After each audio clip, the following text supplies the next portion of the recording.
Honorable members, let us pray. Almighty God, we humbly beseech thee to look with favor upon this Parliament of the Republic of Ghana, and that it may perform its high duty as in thy sight. Give divine guidance to the President of the Republic.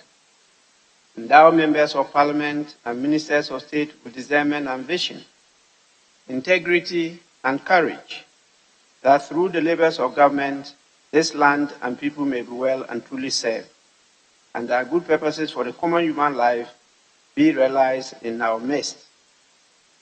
O God, grant us a vision of our country, fair as it might be, a country of righteousness, where none shall wrong his neighbor, a country of plenty, where evil and poverty shall be done away with, a country of brotherhood, where all success shall be founded on service and honor shall be given to the deserving, a country of peace, where government shall rest on the will of the people and the love for the common good.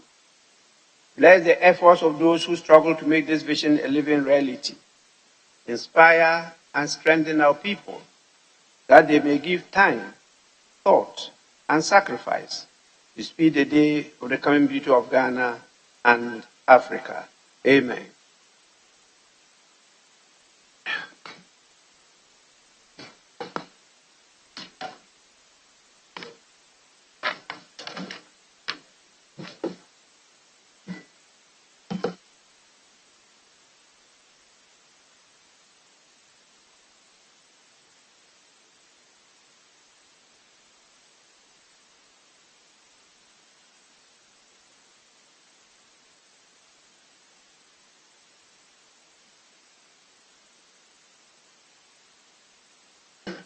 Honorable members,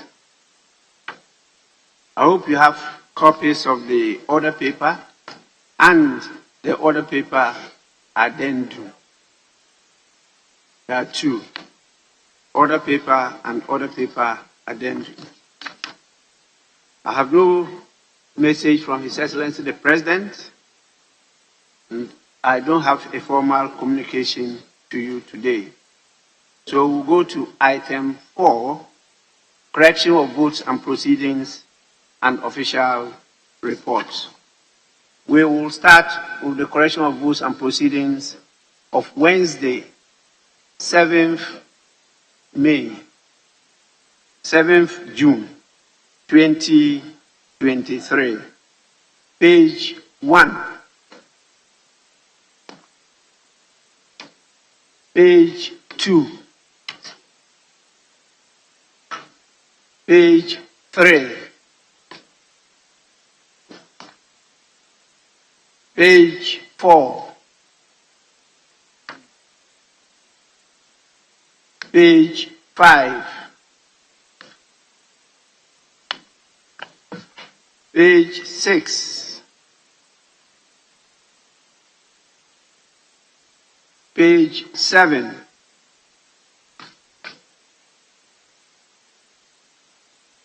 Page 8.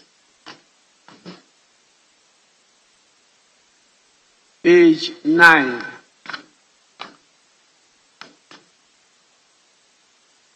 Page 10. Sorry, page 9. Yes, please. Most grateful, Right Honourable Speaker. Right Honourable Speaker, I rise to seek your guidance. At page 9, your opening remarks has been adequately captured and corrected, which states that the Right Honourable Speaker recognized that the order of the Supreme Court was novel and not adequately provided for in the standing orders. He therefore called on the House to determine a suitable approach with regard to expunging a member's name from the records of the House. So, Mr. Speaker, that has been correctly captured. However, when you go through the records, particularly the previous page, page 8, the name has already been expunged. So we need your direction. I mean, if the name has already been expunged, I don't see Honorable Jachi Kwesi here. Why are we saying that we should determine a way to go about it in the future? Isn't it mute? Have we not already done carried out the order of expunging the name? So it will appear that we are contradicting ourselves, and we are not clear on exactly what we want to do. So if the speaker is saying we should find a way to determine how we do we implement the order of the Supreme Court, because we are in uncharted waters, our standing orders does not provide how we go about it, and yet it's already been expunged, then there's really no point in waiting for an agreed procedure as to how we'll go about implementing the order of the Supreme Court if we've already expunged the name. So that's why I seek your directive on the matter, Mr. Speaker.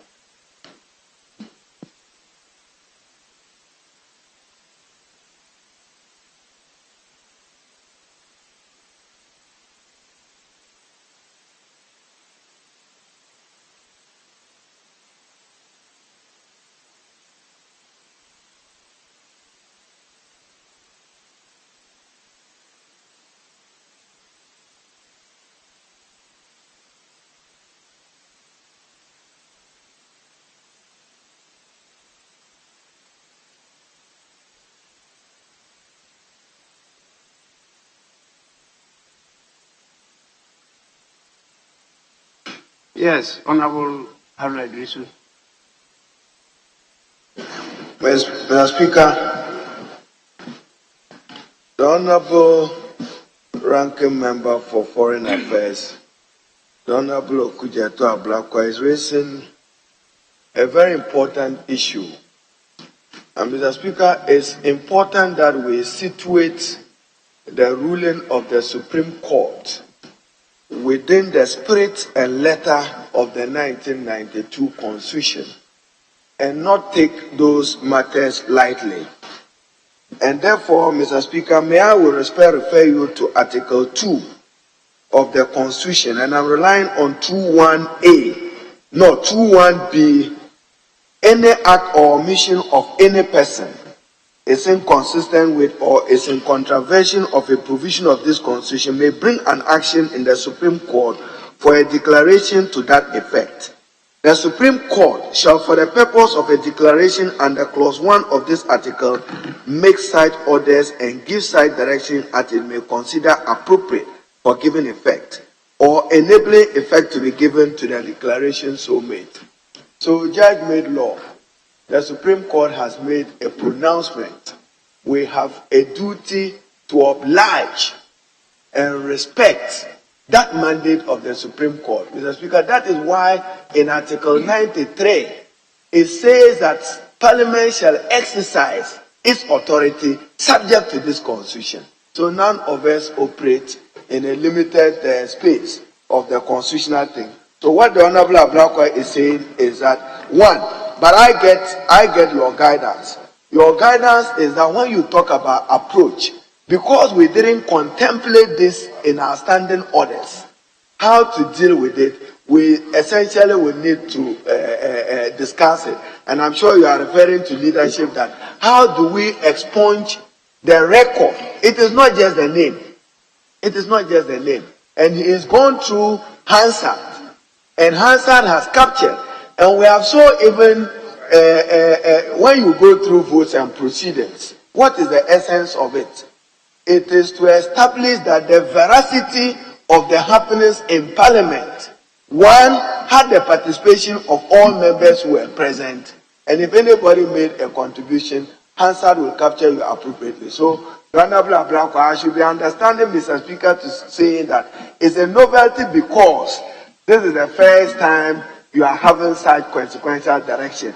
That's not to say that the Supreme Court have no own legislation. there's a number of rulings that we are guided with.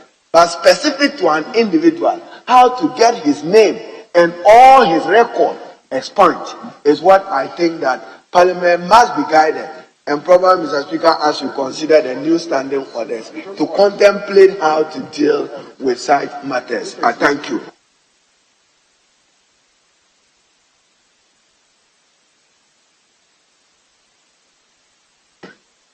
Yes, Honorable Mama Yaga.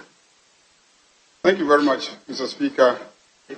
Mr. Speaker, I don't know if I did not read the directive of the Supreme Court properly. The Supreme Court is asking for the name of a particular person to be expunged from the records as a member of Parliament. It is not my understanding that everything else that he has participated in doing in this House should be null and void, or that he has never been in this House. If you read the wording, it just says, expunge his name from the records as a member of Parliament. If you recall, Mr. Speaker, several provisions state that the fact that the legality of a member is questioned does not nullify what has happened in this House with the presence of that member. And so far as I understand the decision of the Supreme Court, we are to move forward, not to move back. From the point when they gave the ruling, we expunge his name as a member of Parliament. That he is not a member of Parliament again and cannot be recorded as a member of Parliament.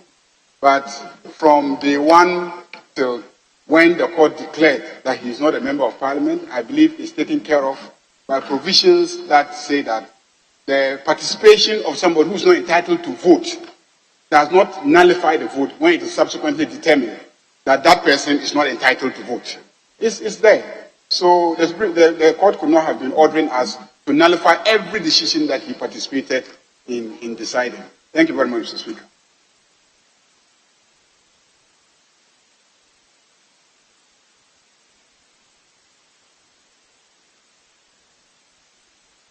Well, honorable members, I think what we're doing is, please go on. Mr. Speaker, thank you for the opportunity. If my understanding is right, I want to side with Honorable Haruna by saying that we should expunge from the records of Parliament his name and anything associated with him. That presupposes that Parliament should consider him not having been here at all. And Mr. Speaker, I say this with reference to Article 2(3) of our Constitution that says that the orders of the Supreme Court pursuant to such an application ought to be followed rigidly. Indeed, it goes on, Article 2(4), to prescribe punishment for refusal to obey the orders of the court. And it starts from the President and the Vice President. And the punishment prescribed under the constitutional articles 2 and 4, 2(4), and even 2(5) for ordinary citizens of the country is very grievous. So we have to treat it as audit to avoid any indictment on any person pursuant to the order. Mr. Speaker, I think we should be guided by Article 2, 3, 4, and 5, and even 6. So, Mr. Speaker, let us go back and just expunge from the records anything associated with him. And that does not really nullify the consequence of the action, but his presence is what the Supreme Court has ordered that we should remove. Mr. Speaker, thank you very much. Yes, Honorable Cletus Aboka. Thank you, Mr. Speaker. Mr. Speaker, it will be very, very absurd And I think it is a very narrow interpretation of the Constitution to suggest that my very good friend from the other side is saying that we should expunge everything in entirety from 7th of January 2021, when our honorable colleague came to this house and have been doing business in this house. That would be a very narrow and truncated interpretation of the Constitution. It will amount to absurdity to think that we can do so. I would prefer the position taken by Honorable Mama Ayarga, that what the Supreme Court intends, or what they intended, and what they are supposed to be saying, is that from the day that they passed the ruling, his name should be expunged from any other thing that is happening in Parliament. He should not be a participant in this House. But not that since January 2021, what he has been doing then is a nullity. That is absurd. And I think that the interpretation of the Supreme Court or laws must be purposeful. We are looking for purposeful interpretation, not narrow and truncated interpretation, not absurd interpretation. To follow that principle would be narrow-minded, would be a truncated view, and it won't serve any purpose. The Constitution is a living document, and we must do it, we must interpret in such a way that things are seen to be ordinarily done. So the purposeful interpretation is that from that day that they gave the ruling, then his name should be taken from the records, but not what he had done earlier. It is not practically possible to think that we can go back to 7th of January 2021 and remove his name from every other thing. Otherwise, there are many other things that we have done here will be a nullity. It will be absurd to make that interpretation. Thank you. Well, yes, Honorable Mama Ayarga. Mr. Speaker, this is what the Supreme Court said. Parliament is ordered to expunge the name of the first defendant, James Jachi-Kwesen, as member of Parliament for Asin North constituency. That's all it says. Expunge his name as member of Parliament for Asin North. Doesn't say go back and delete everything that he has said. Go back and annul all votes that he has participated in. That would be very, very absurd. It's very clear that it's from the date of the order that expunge his name from the records as a member of Parliament. That's what it says. Yes, Majority Leader. Mr. Speaker, at the heart of the ruling from the Supreme Court is Article 97. Article 97, the 1C, which provides a member of Parliament shall vacate his seat in Parliament if any circumstance arises such that if he were not a member of Parliament would cause him to be disqualified or ineligible for election under Article 94 of this Constitution.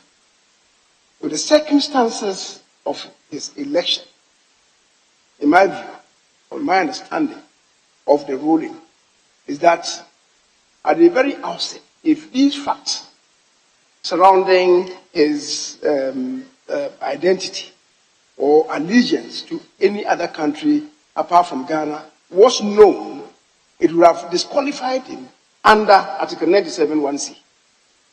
Now, 1E, sorry. The Speaker, so what is the import of this?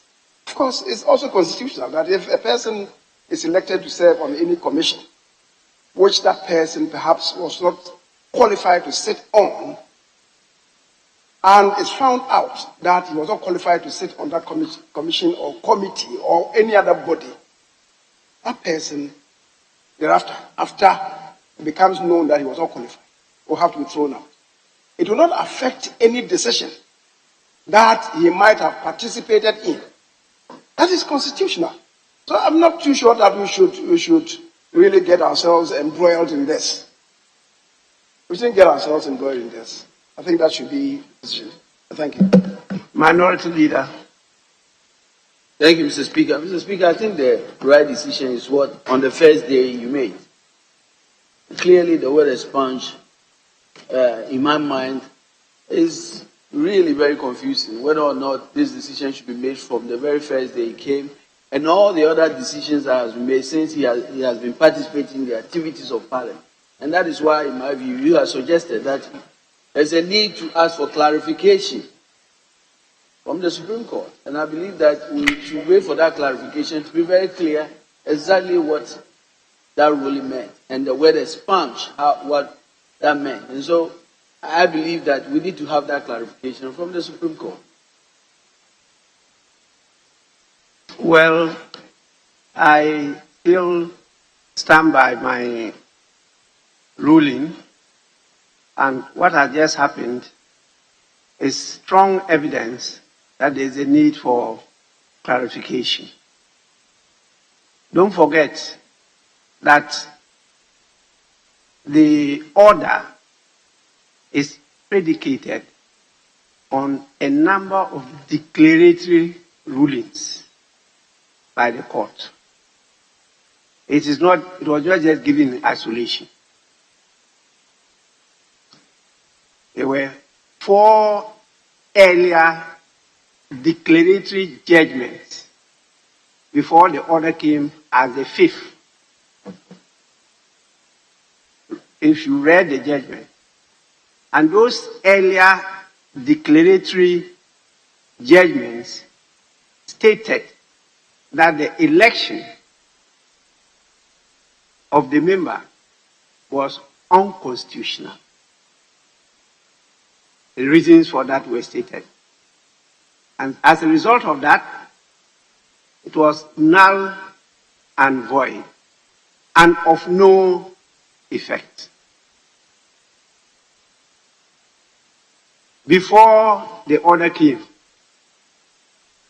that we should expunge.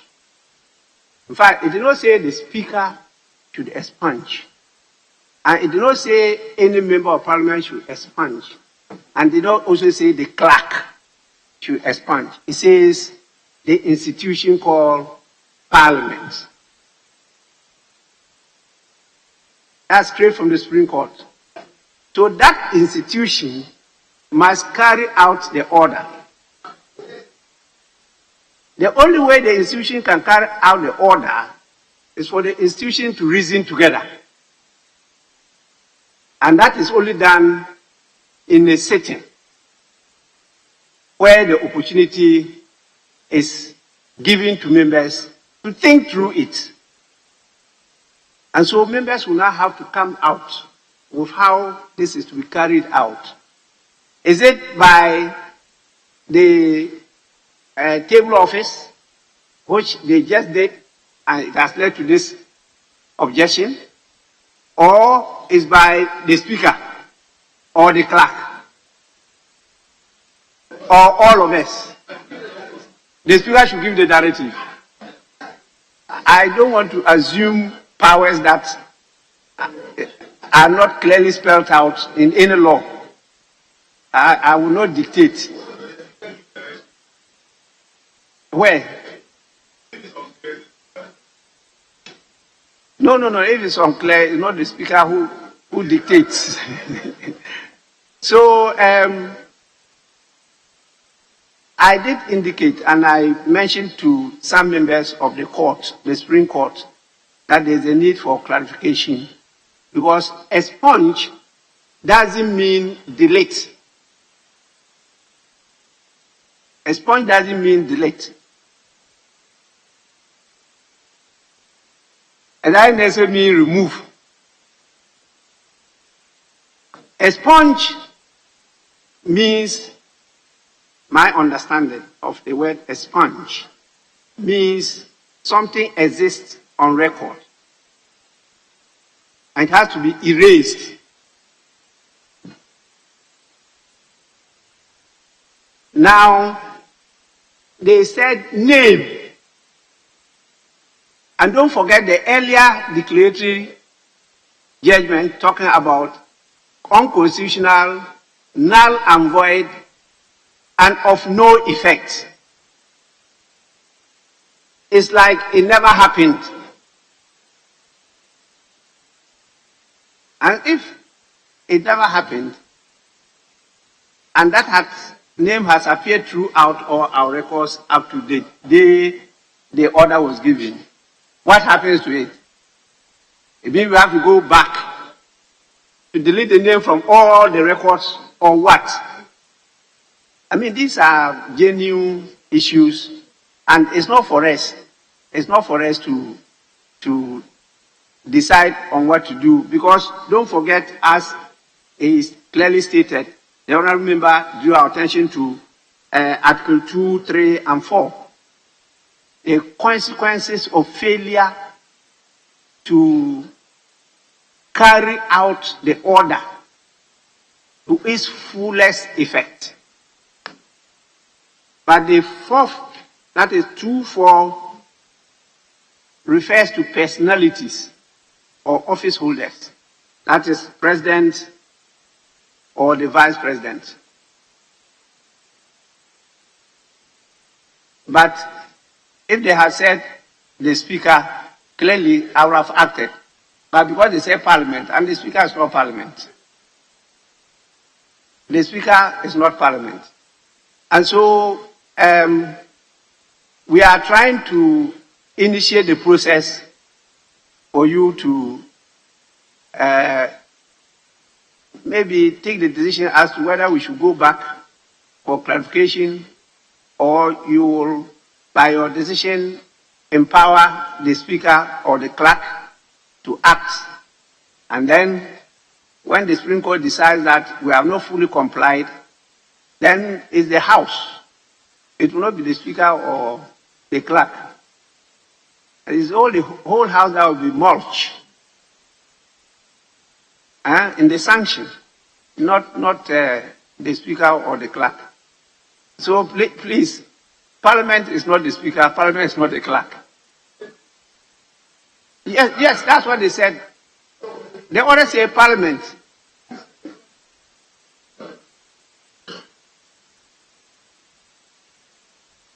Don't forget that 2.4 refers to the president or the vice president. It did not say the executive. But this one says Parliament. So Parliament is Parliament. You know. I think the Honorable Ablakwa has a case. Until we finally decide, the second part of what we are expected to do, the first part was the vacancy that has been created. That there is no controversy over.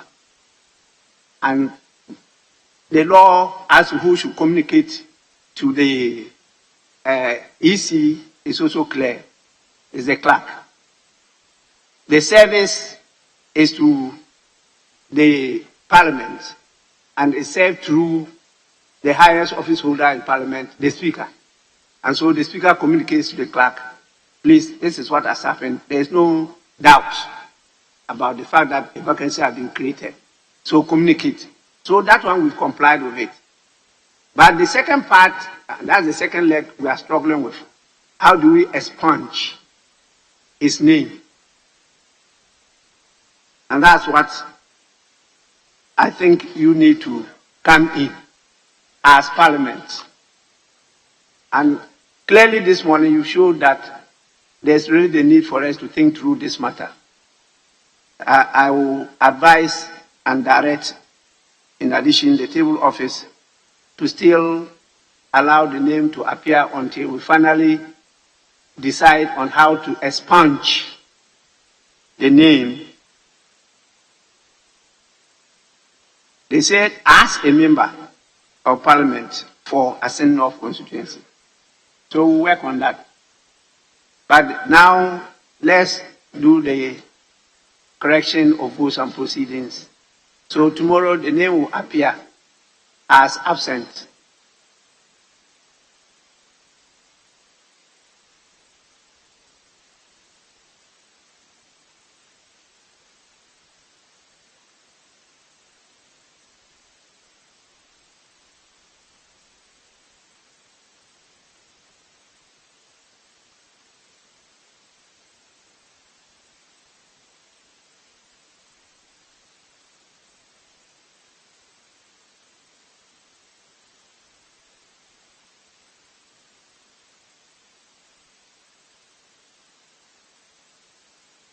the chief advisor to the Speaker on practice and procedure is drawing my attention.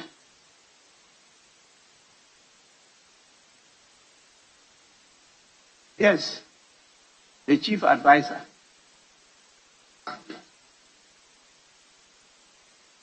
I don't doubt his authority. I don't doubt his authority. Is the clerk in situ? Says they did.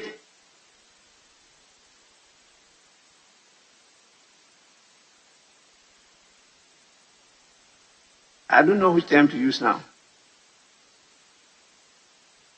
They eliminated his name from the list because the vacancy has clearly been declared, and our communication to the EC has accepted that the vacancy has been created, and so it can no longer appear in the votes and proceedings are still existing. There is no member now for Asin North constituency. And so that cannot be captured in the votes and proceedings. And I think he's right.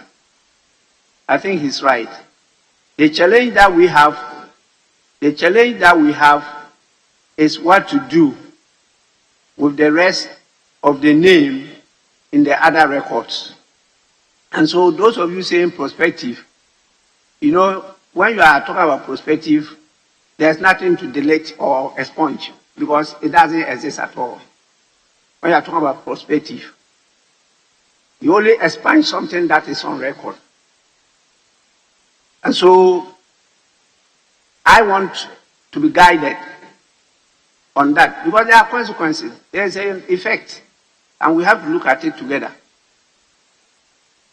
In future, people will do research, and definitely they will refer to it because it's on record that he was member of parliament from this to that. Is that against the judgment? So we need to be guided. All of us need to be guided. It's not just technical. It's a real matter that the country will want to be guided as to how to conduct themselves. So please, let's take it that the advice from the chief advisor to the Speaker is the right position, and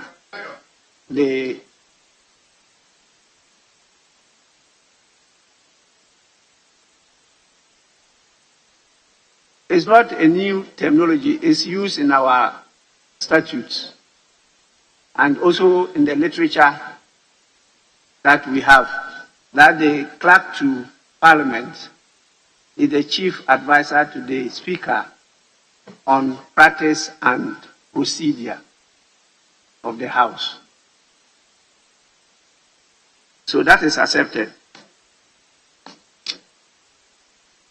Consequently, I have to review my order that the name of James Jachi Kwesin should, as from yesterday, not be captured in the votes and proceedings of the House.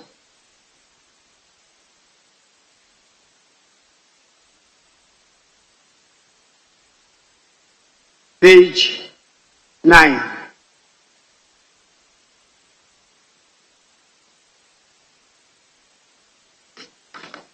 Page 10.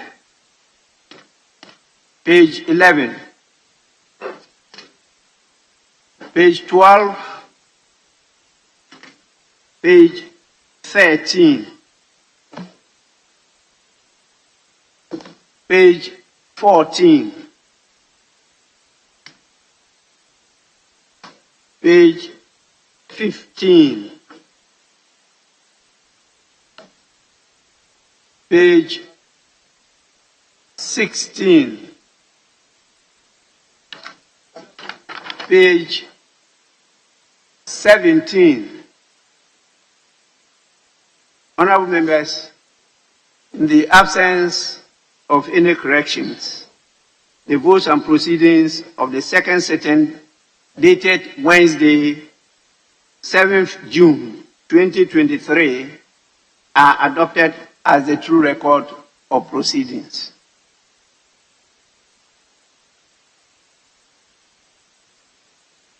Official reports. I have two. The first dated 12th December 2022 and the second 10th March 2023. I hope members have these copies.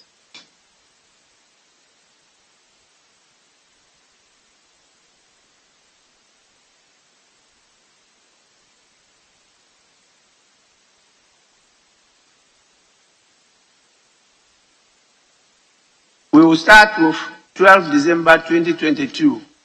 Any corrections?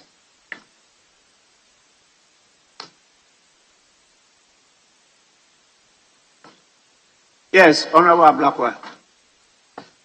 I'm grateful, Mr. Speaker. Mr. Speaker, the last paragraph at column 4, megawatts.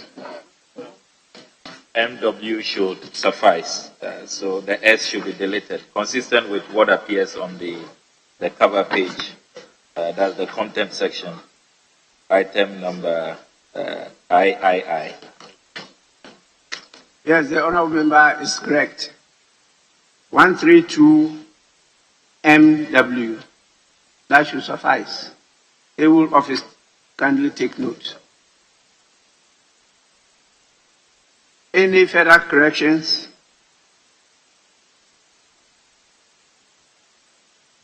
Honorable members, in the absence of any further corrections, the official report of Monday, 12 December 2022 is hereby adopted as a true record of proceedings. We now look at the records of Friday, 10th March 2023. Any corrections?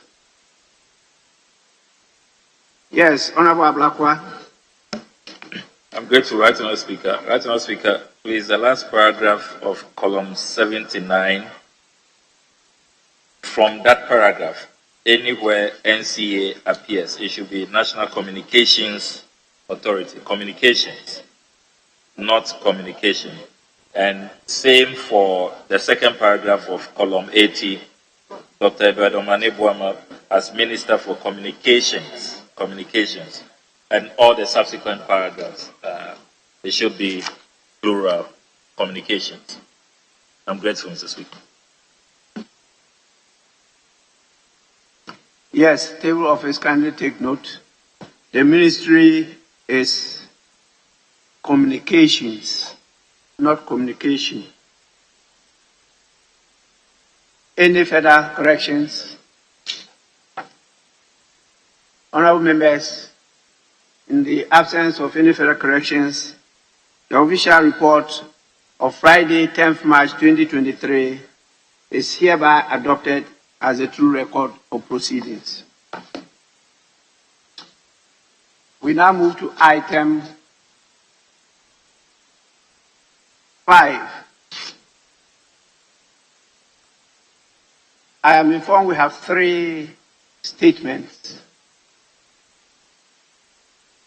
I will handle 2, and the first deputy will handle the third one.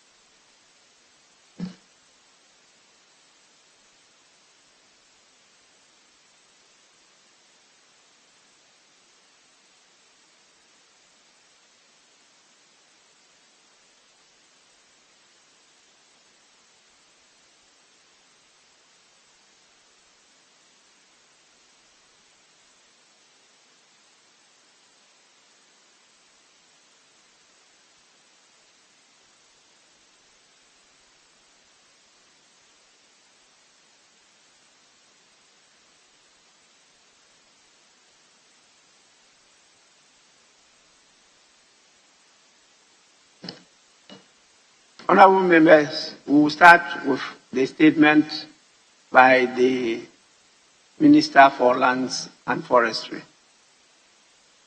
Please, Minister, you may do so now.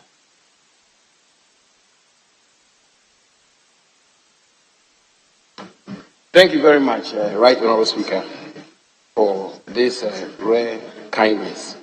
Mr. Speaker, the House will recall that in 2021, specifically June 11th, the President of the Republic declared the day the Green Ghana Day. Mr. Speaker, on that occasion, we targeted to plant 5 million trees, and we exceeded our target and planted 7 million trees. Mr. Speaker, in 2022, on June 10th, we targeted to plant 20 million trees. We ended up planting 24 million trees. Mr. Speaker, I'm happy to report to the House that records from the Forestry Commission indicate that the 2021 planting, we have 80% plus success rate, and the 2022, we have 70% plus success rate. Mr. Speaker, let me use this opportunity to thank you, Right Honorable Speaker, for your leadership and for your support in this endeavor. And Mr. Speaker, I'm happy to observe that all the trees you planted on the premises of Parliament are doing very well. And even on my way here, Mr. Speaker, I've seen that they've dug holes already in readiness for your planting tomorrow. And also to my colleagues, members of Parliament, who have taken it upon themselves to lead their constituents to engage in this national tree planting exercise. So, Speaker, the Ministry and Government is highly appreciative of the support of Parliament. So, Speaker, tomorrow, Friday, June 9th, is the 2023 edition. It's the day we are going to have the 2023 edition of the Green Ghana Day. So, Speaker, tomorrow, the President of the Republic will be at the University of Ghana to lead the nation by planting the commemorative tree at 8 a.m., which will signal the nationwide tree planting exercise. And again, Mr. Speaker, we're counting on the support of yourself and members of this august House. Mr. Speaker, just to conclude, the pundits tell us that from 1900 to date, we have lost about 80% of our forest cover. This calls for aggressive afforestation and reforestation. And Mr. Speaker, the Green Ghana Day is one of the efforts government and the country is making to restore the lost forest cover of our country, thereby contributing to the noble effort of the world at halting climate change. Mr. Speaker, tomorrow we are calling on all Ghanaians and residents of Ghana to come out, grab a seedling, plant it, nurture it to maturity, and as we say, Green Ghana, let's go planting. So, Speaker, whilst I have the opportunity, if you indulge me, let me wish my brother, the Honorable John Jinapo, a happy birthday. Today is his birthday. Mr. Speaker, he was born Mr. Speaker, he was born 4 days after June 4th. No wonder he's such a revolutionary. Thank you very much. Happy birthday, John Jinapo. Thank you, Mr. Speaker.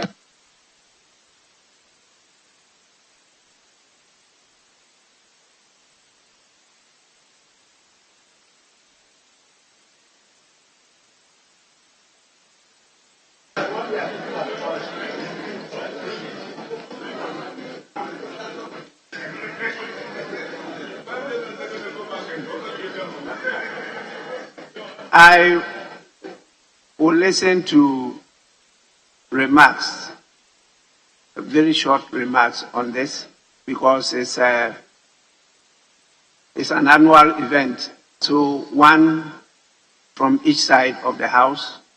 Two, we have three statements. So two from each side of the House. Yes, starting from my left, Honorable Alasan Suhini. Yes, please. Thank you very much, Right Honorable Speaker, for the opportunity to contribute to the statement ably delivered by the Minister responsible for lands and natural resources on this year's Green Ghana.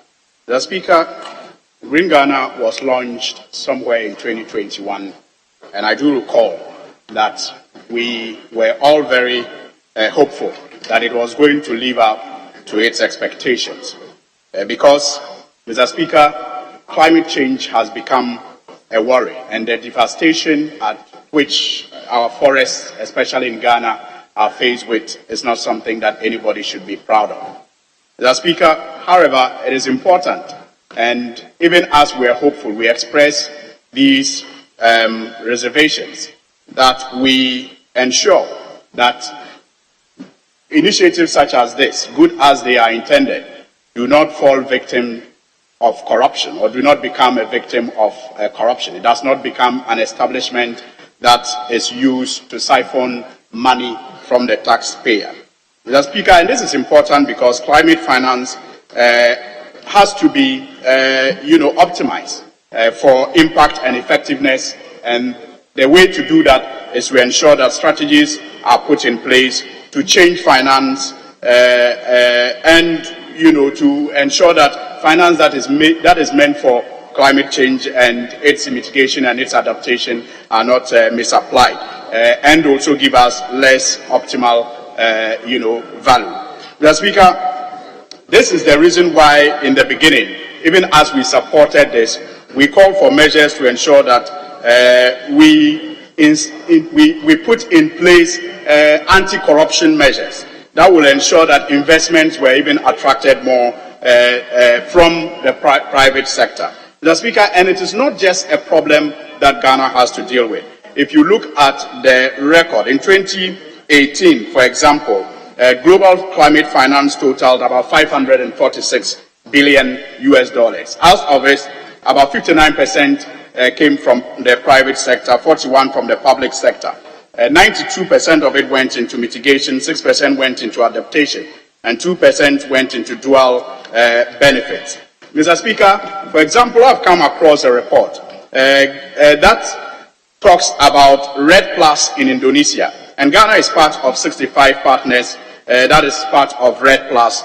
And in that report, it says that projects that were supposed to ensure that they protected their forests were, abused.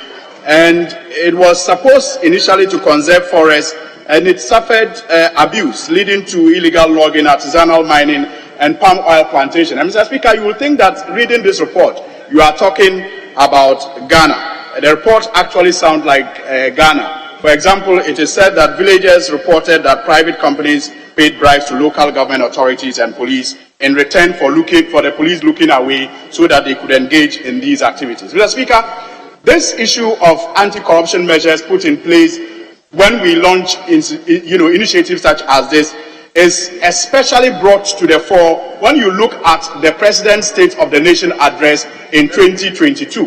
Mr. Speaker, the President in 2022 in his SONA address revealed to this House that they had successfully planted 7 million trees, 2 million more than was initially planned to be planted. However, the minister weeks earlier, in an answer to a question in this same House, reported that only about 4.89 million trees were planted. Mr. Speaker, the question therefore is, how many trees indeed were planted, and how much did we,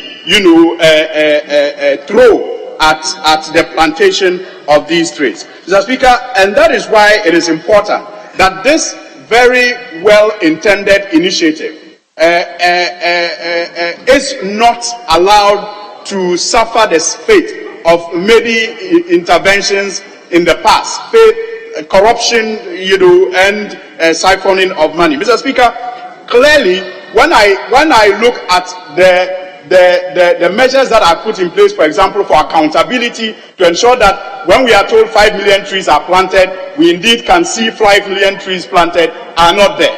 Mr. Speaker, when we are told that it was a success, about 80% success, Mr. Speaker, there is nothing to verify on the ground. And I just want to urge the ministry to work together with Parliament and other stakeholders to ensure that we do not allow this scheme, well intended as it is, to become an avenue for corruption. Mr. Speaker, as things stand now, instead of greening Ghana, it looks like green corruption to me. I thank you.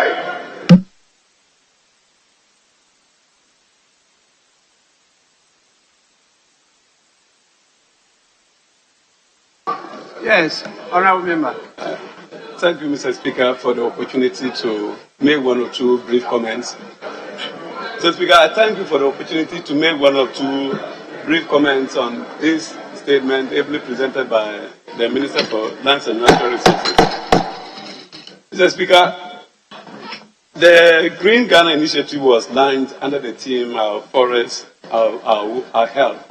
And that tells us how important trees are when it comes to the survival of humanity. And Mr. Speaker, I'm so grateful to have heard from the Honorable Minister the success rates in 2021, 80% and beyond. It's not a bad figure at all.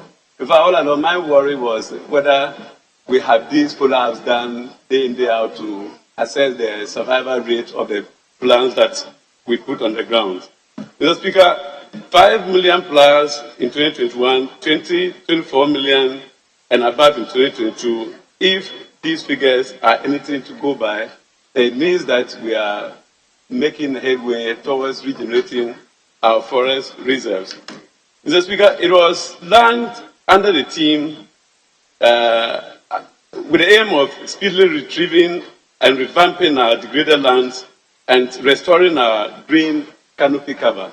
This is such an important initiative that we have as a country, and we in this chamber as members of parliament, to work closely with our constituents and the forestry departments in their various constituencies to make sure that the seedlings that get there get planted, and whatever support we need to give in our individual capacities, we make sure the project succeeds.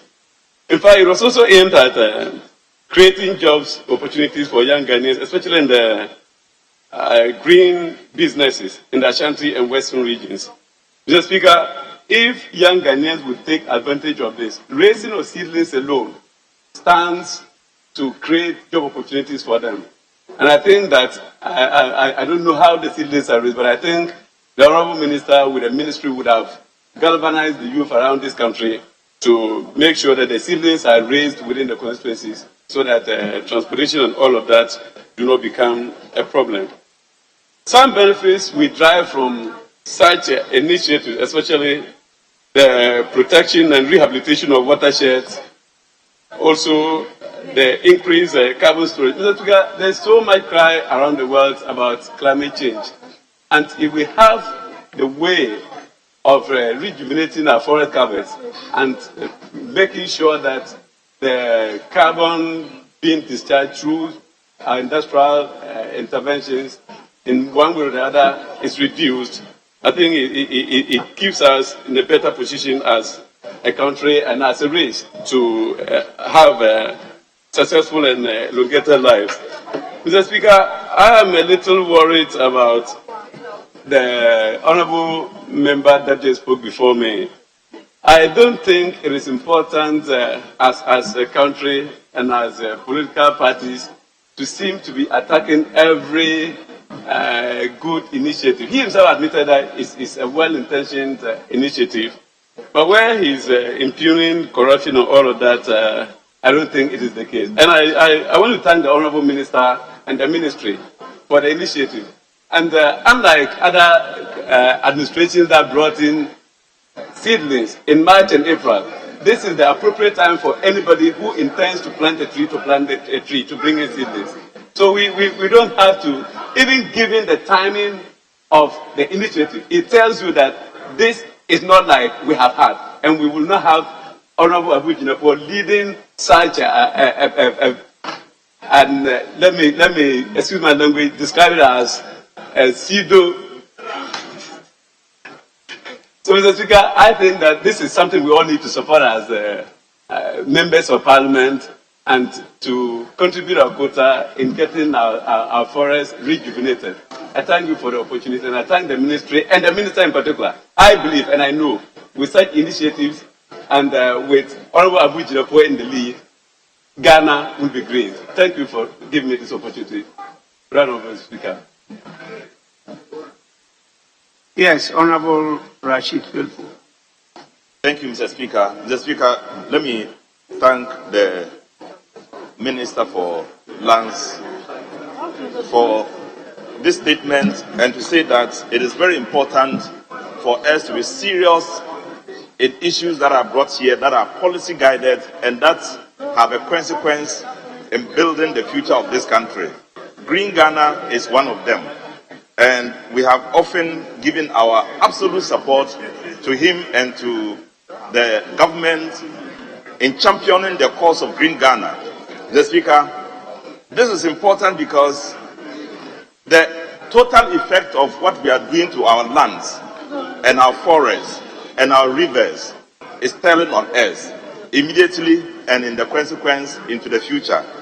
Mr. Speaker, the challenge we have as a minority is that whilst we are taking steps to repair our lands through planting of trees, where we have a lot of investment in it, so much money is pumped into it. On the other hand, so much destruction is taking place. You will understand why Professor Frimpong Boateng was arrested, Mr. Speaker. The reason being some truths he has brought onto the table on the destruction of our lands and in the involvement of key individuals who are supposed to be championing the affairs of government. Mr. Speaker, we are worried because so much is being destroyed and yet so much is being pumped into repairing what is destroyed. So the irony and the absurdity is very difficult to reconcile. And we want to call on the minister. It is not about Green Ghana only. It's also about protecting what we have today. What we saw on Joy Offer FM in the last week was very much heart disturbing, Mr. Speaker. So much of our lands are being destroyed. The president in April declared some red zone areas, including rivers and forest reserves. Mr. Speaker, since then, 6 or 7 licenses have been issued into those same areas. The rivers are still under attack. And yet, every year, we say we are planting trees in the aim of repairing what is destroyed. Mr. Speaker, where are we going? What is the cause of it? Are we serious in what we are doing? Is the government really committed in fighting the illegal mining and the destruction of our lands and rivers? Mr. Speaker, if they are not serious, they should stop this issue about Green Ghana and pulling all of us into the fray. We want to support the real and genuine fight to restore our lands. We want to fight to make sure that we have a Ghana we can tender, we can preserve, and then hand over to a future generation. Not one where we can hand over and be ashamed with the brazen effect of what we are doing and our inability to stand up and say we will stop it and that we will fight it. Where is the investigation going on? How is the investigation going on? What government has promised? Is it just for the arrest of one former minister of government? Mr. Speaker, I want to urge the minister and the government to go beyond what we do every day. We want to support him, but we want a true reflection of exact thing that we can do to convince Ghanaians that we are not purposely and deliberately destroying the environment. Mr. Speaker, we want to support, but we want real action to take place. I thank you for the opportunity.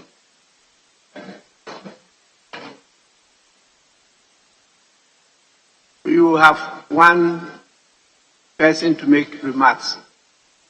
Majority decide. The leader wants to do it or... Yes, majority. Thank you very much, Mr. Speaker, for the opportunity to lend my voice to this appeal that's been made by the minister responsible for lands and natural resources. Mr. Speaker, the issue that he raises really very germane, and it is the reason why he's talking about sustainability of our forests. Mr. Speaker, the very preamble of our constitution indicates that we should engage in sustainable development of our nation. And so the benefits of development should not inure to the generations of only today, but to posterity as well. Mr. Speaker, the minister gives us some figures that really should agitate our conscience. He says to us that 80% of our forest cover is gone. I would even suggest to the minister that the forest cover that is lost is more than that. It's more than the 80%. He's the minister. He has commissions under him, under his ministry, who report to him. The Speaker, but we all do know that places that are designated as forest reserves pass by. You see that the forest reserves exist only in the margins of the declared areas. You enter same, and a lot of depletion might have taken place. The Speaker, so the situation is very, very grave. The minister has been very much concerned about the activities of galamseyers. They are further degrading the forest, the vegetative cover, destroying the land, threatening food security, and so on. Mr. Speaker, up north,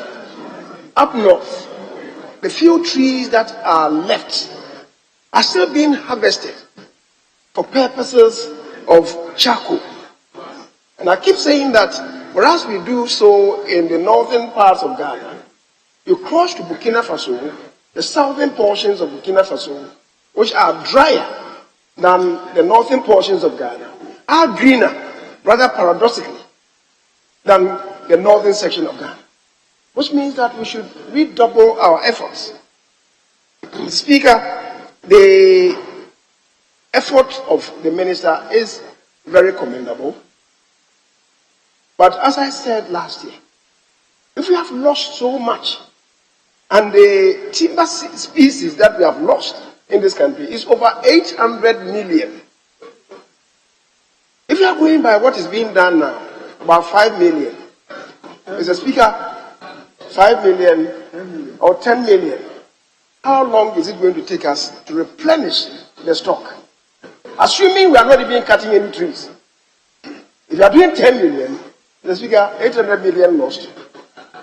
How long is it going to take us to replenish the stock? Which is why the other day I was saying that whereas I commend him extremely for what effort he has initiated, perhaps this will have to be bi-yearly rather than annual, so that we could increase the number of trees that will be planted, the seedlings that will be planted. I hear the deputy minister say to me, money, money. You should go and look for money. You should go and look for money. And Mr. Speaker, so it's something that should concern all of us. And whilst the minister is at this, the minister knows that people are coming to the ministry with requests to salvage felled trees. And yet you know that when we grant them the request, they enter and cause further felling of the trees that are standing.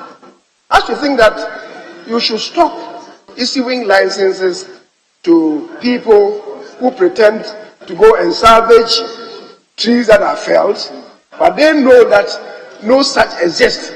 They enter to fell additional trees. So, Mr. Speaker, we should be careful with ourselves.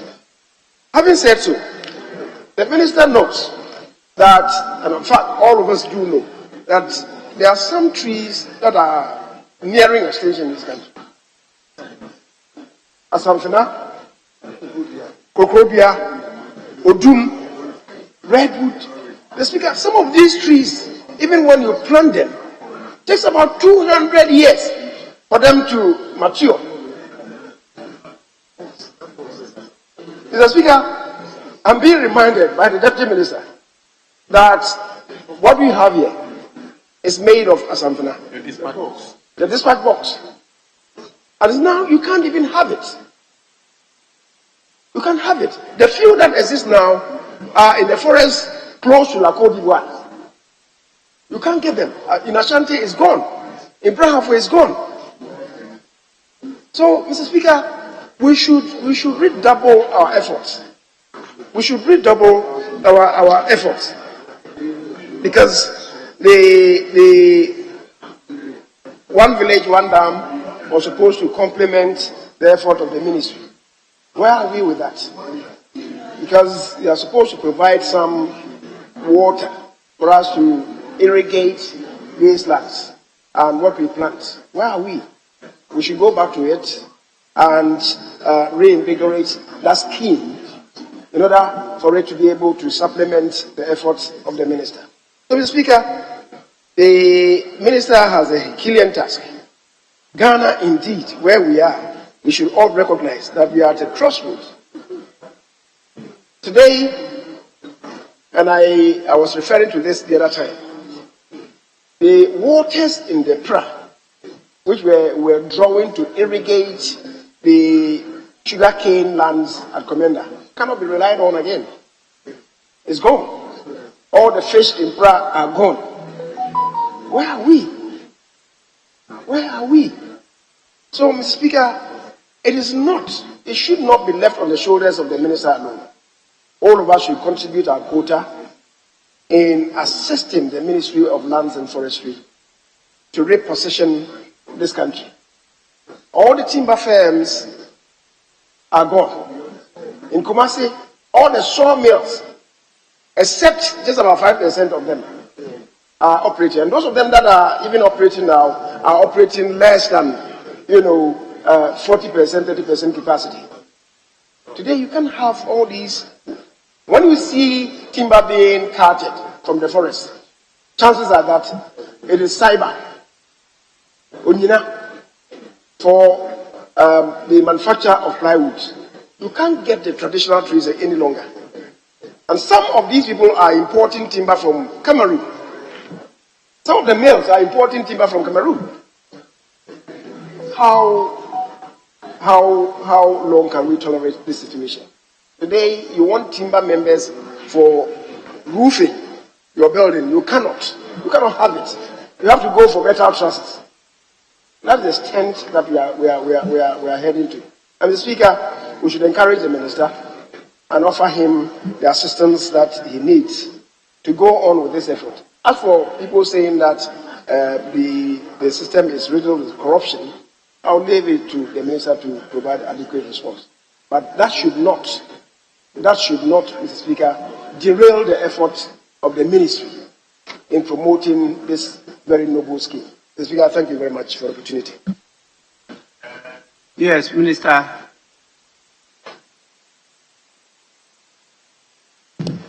Thank you very much, Right Honourable Speaker. Mr. Speaker, I want to first of all thank honourable members for their very useful contributions. Mr. Speaker, I've taken note of each of the contributions that have been made, and we will seek to perfect this initiative in the years to come. I thank them profusely.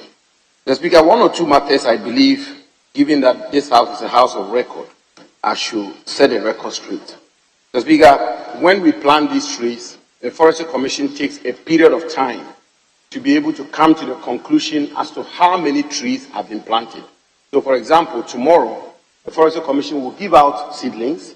It will take them about a week or two before they are able to ascertain that these number of trees were planted. Some people, some churches plant, NGOs plant, and they have a situation room, they have a strong room where they collate all the reports across the country. So it takes a bit of time before they are able to say with certainty that we planted these number of trees. So when the event takes place on Monday, Tuesday, I'll be in this house to thank the house and to give a preliminary report. If the president comes subsequently and gives the conclusive figure, the certified figure of trees which were planted, Speaker, my friend, the MP from Tamale North, should be rest assured that there is no contradiction. Speaker, the issue of survival rate, if anybody wants evidence of the survival rate of these trees, Speaker, look around Parliament. All the trees that were planted in Parliament are doing very well. And Mr. Speaker, my colleague members of Parliament who led their constituents to plant trees, I want to believe that the trees are doing well there. But on a more substantive point, Mr. Speaker, the Forestry Commission has a very robust mechanism of determining the survival rate of these trees. The Forestry Commission has forest districts across the country, and those of us who are familiar with the forestry sector will attest to the fact that the Forestry Commission has institutions scattered across the country, and that is how they are able to come with the figures, the survival rate they've actually provided. If anybody has a contrary statistic, Mr. Speaker, I'm very happy to learn from them. Mr. Speaker, finally, Mr. Speaker, the issue of corruption. I want to assure this House that the Green Ghana Committee is chaired by a 5-term experienced member of Parliament, 6 years deputy minister, Honorable Benito Owusibio. And Mr. Speaker, I have absolute confidence in him and his team. And Mr. Speaker, I want to assure this House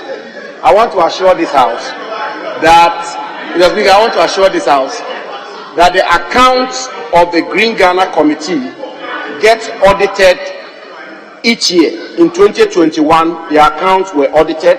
In 2022, the accounts were audited. Indeed, Mr. Speaker, following the contributions that have been made in this House, I intend to publish the accounts of the Green Ghana Committee for 2023, perhaps 2021, 2022, 2023. Mr. Speaker, let me submit and do so forcefully in all modesty, particularly to my friend Tamale North, that those of us who are in charge of the Ministry of Lands and Natural Resources, Mr. Speaker, in all modesty, we are men and women of integrity. We will not proceed under the guise of planting trees to engage in corruption. It will never happen, and none of that is happening. Mr. Speaker, I have to say so and say so forcefully. Finally, Mr. Speaker, as this House is aware, we have issued a ban on the export, on the harvesting, trading, and export in rosewood. And I appreciate the point the majority that makes, because it's a very important issue. It's a very important matter we have to tackle. In the entire Savannah ecological zone, the issue of rosewood is a big issue, the harvesting of rosewood. And that is why we ban the harvesting, export, and trading of rosewood. That ban is still in place, and we are enforcing it. As we I thank this House, and I thank you personally for your support. Thank you very much. Thank you. Thank you very much, Right Honourable Speaker, for the opportunity. That is rare. Mr. Speaker, the Minister in his submission made reference to the fact that if we want evidence of how well the trees are doing, we should look around Parliament. Mr. Speaker, with your permission, I just want to appeal to the Minister not to use Parliament as a standard of measure to how well these trees are doing. Because, Mr. Speaker, Parliament has governors that are paid to keep the environment here green. And so, Mr. Speaker, it is different from the numerous trees we are told are planted outside of Parliament. And it will be,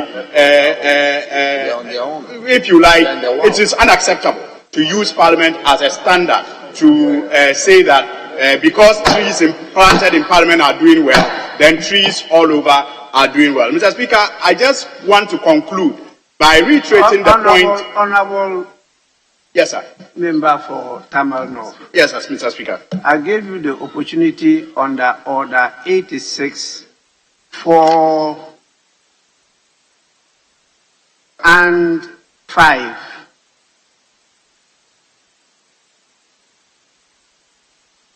Thinking that you wanted to clarify an issue that you raised earlier on, which might have been misunderstood, or something to deal with your character or conduct. But now you are introducing new matters. It's not covered by the rules. That definitely is out of order. And so I will not permit you to continue to do what you are doing. Honourable members, this is a statement, it's not a debate. I've been leading Parliament to plant the trees here. Actually, I'm not too sure whether we can continue to use the term planting trees. If it is growing trees, I can accept it. But what we plant are not trees. They are seedlings. There's tree planting, and you've seen it in the Middle East, Dubai and the rest, where they really bring tree and plant. And the next day you wake up, you see that a desert has been turned into a forest. That is tree planting. But what we do here is planting seedlings. And we should talk about growing trees. And that is why after planting, people just move away. And the survival rate is what you're talking about, which we have to work on. But I believe that it's better to do this than to say because there's galamsey, we will not plant the trees. Then we worsen the situation. So please, I want to encourage members to continue to let's grow the trees together. And I will direct that tomorrow, honorable members should, as usual, proceed to lead their constituents in the exercise. So there will be no sitting tomorrow, Friday. We will do our bit to support you to take care of your cost of traveling. That we will do. Once again, you are to lead in your constituencies. Tomorrow, I will lead the institution of parliament to do so. And we will do so in your absence with the members of staff of the House. This ends the statement that has been made by the Minister for Lands and Natural Resources. We'll move on to the next statement, which stands in the name of the Minister for Communications.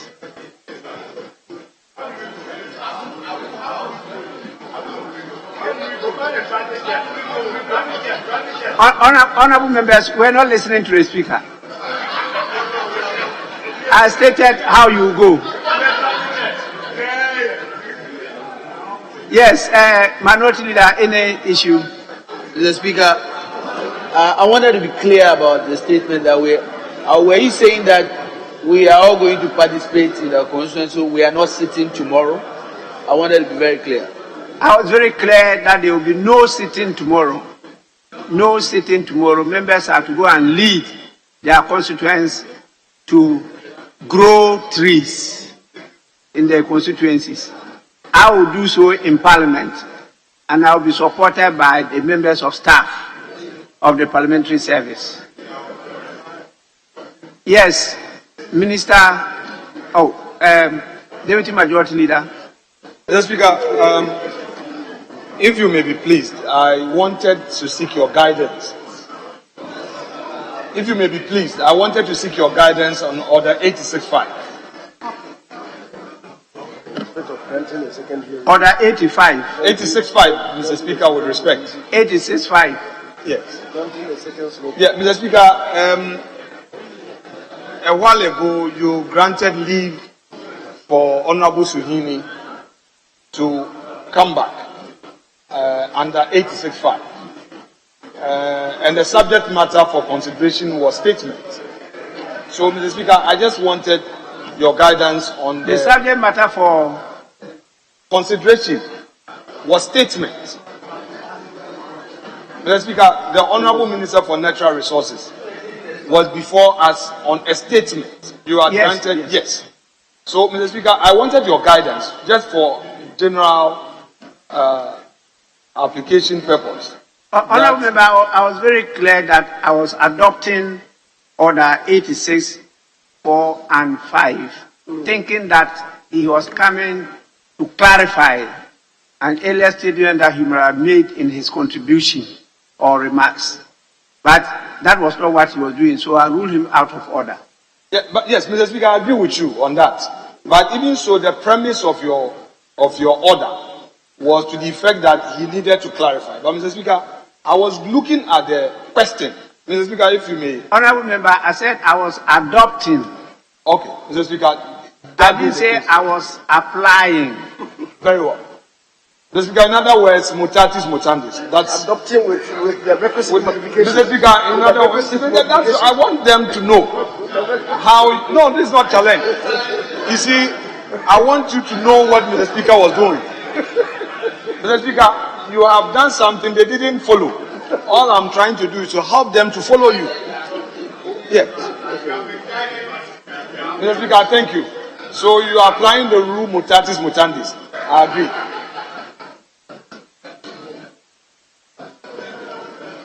You're right, Honorable Speaker. He was simply announcing his presence. You know, he has not been here since. He was just standing there for you to know that he has been It's part of the game. Is entitled to do so. Yes, Minister for Communications. Honorable Minister for Communications.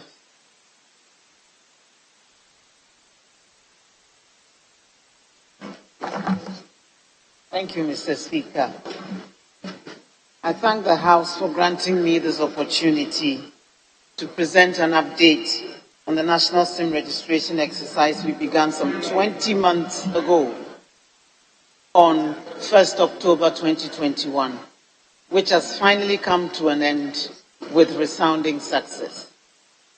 As you may recall, previous SIM registration exercises which had purportedly been undertaken were plagued with multiple challenges which defeated the purpose of the exercise.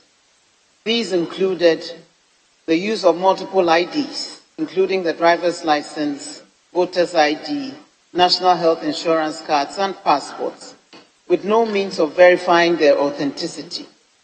Indeed, an attempt made by the NCA to verify passports by a manual, laborious, and unsustainable process was eventually abandoned as impractical.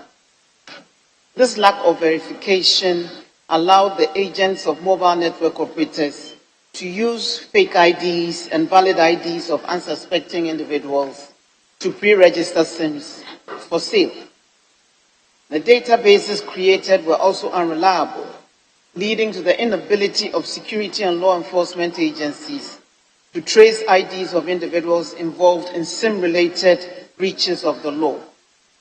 There was no limit on the number of SIM cards registered by any individual, resulting in fraudsters registering multiple SIMs to perpetrate scams and defraud innocent citizens. SIM box fraud was also rampant, depriving both the MNOs and government of much-needed revenue.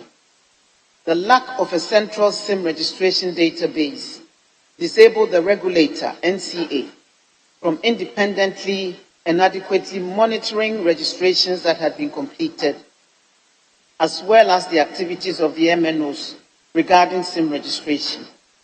Indeed, we only had the word of the MNOs regarding the number of SIMs in use in Ghana and lacked independent empirical data to enable us to take key decisions related to the development of the communications industry. There was also no way of ensuring compliance with the National Identity Register Regulations 2012, LI 2111, which mandated all SIMs to be registered with the Ghana card. These were some of the reasons why it was important to undertake a clean registration exercise which would address these challenges and be in conformity with existing laws and regulations. Ghana is rapidly developing a digital economy, and we must take steps to ensure that we build resilient systems that inspire trust in the use of digital platforms, applications, and services. The digital ecosystem must be secure enough to protect citizens, users of communication services, and government investments, as well as private sector investments in the sector. A porous SIM acquisition and utilization system as we had, prone to fraud and abuse, only served to diminish public confidence in the digital ecosystem, with each successful, undetected, and unpunished SIM-based fraudulent or criminal activity. To ensure the successful implementation of the SIM registration exercise, the Ministry of Communications and Digitalization convened several meetings with all stakeholders and mandated the National Communications Authority to collaborate with all mobile network operators, MNOs, as they play a key role in the provision of telecommunications services and have direct interaction with subscribers and broadband wireless access providers to ensure that the registration process covered the entire range of SIM card issuing providers of telecommunication services, including broadband internet service providers. Several key government ministries, departments, and agencies were also involved to provide support and contribute their expertise to the success of the process. These included the Ministry of Foreign Affairs and Regional Integration, the Ministry of Information, the National Information Technology Agency, the Registrar of Companies, formerly the Registrar General's Department, Ghana Immigration Service, Data Protection Commission, and the National Identification Authority. Legal framework. The team considered and applied the following pieces of legislation in this exercise: the Electronic Communications Act 2008, Act 775, the Subscriber Identity Model Registration Regulations 2011, LI 2006, the Data Protection Act 2012, Act 843, the National Identity Register Regulations 2012, LI 2111, and EI 63, 2020. Modalities of the registration. The registration of SIM cards was conducted using the Ghana card as the sole identity document in line with the provisions of the National Identity Register Regulations 2012, LI 2111, and the Subscriber Identity Model Registration Regulations, LI 2006. This ensures that subscribers' identification is linked to their national ID card. As a first step, all subscribers were required to link their SIMs to their Ghana card to verify their details with the National Identification Authority database. Once this process was concluded, biometric data of the subscriber is collected. This includes fingerprint and facial data obtained through a positive likeness and liveliness check. This was to provide a kind of double factor authentication and ensure that the Ghana card of one person could not be used by another person to register their SIMs. Biometric data enhanced the accuracy and security of the SIM registration process.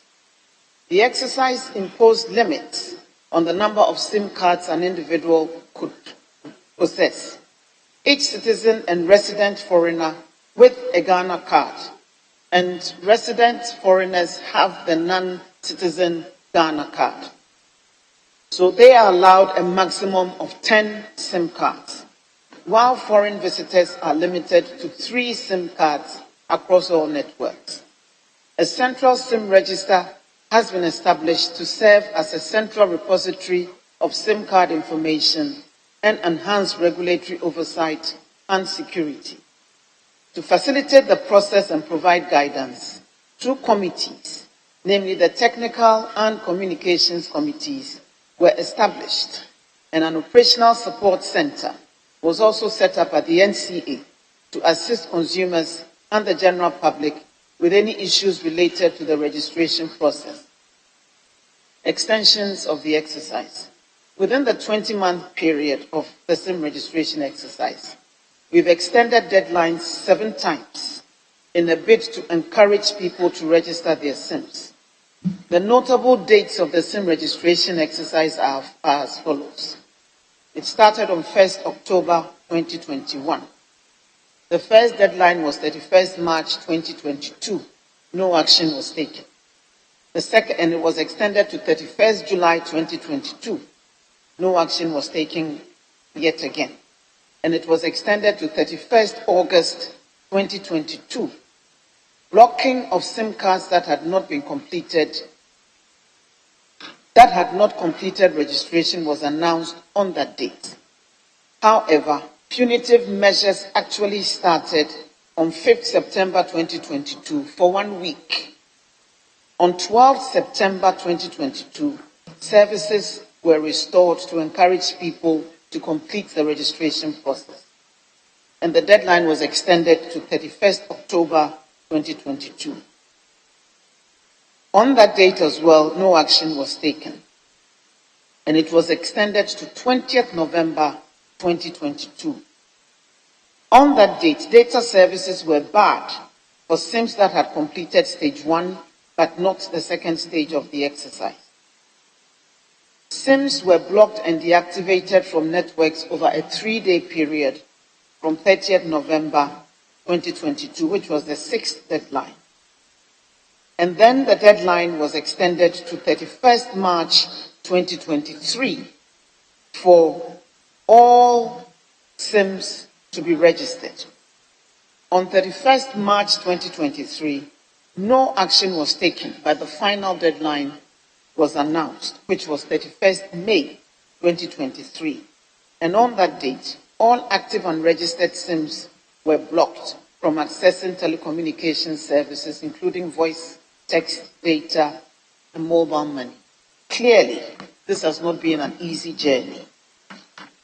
To safeguard the integrity of the SIM register, the NCA issued specific directives to MNOs, including completion of classification or categorization of all SIM ownership into individual or business SIMs, deactivation of all SIMs that are partially registered, stage 1, strict application of the limit of 10 SIMs for individual subscribers, development of a solution to enable subscribers to check the number of SIMs registered with their Ghana cards using short code 402, and implementation of a process for consumers to delink SIM cards from their Ghana cards through customer care centers, ensuring proper KYC verification, and development of enterprise and web-based systems for businesses to check and delink unused or unwanted SIMs. Subscribers exempted from the SIM registration exercise. In addition to the established guidelines and deadlines for the SIM registration exercise, certain categories of subscribers have been exempted from punitive measures for non-registration.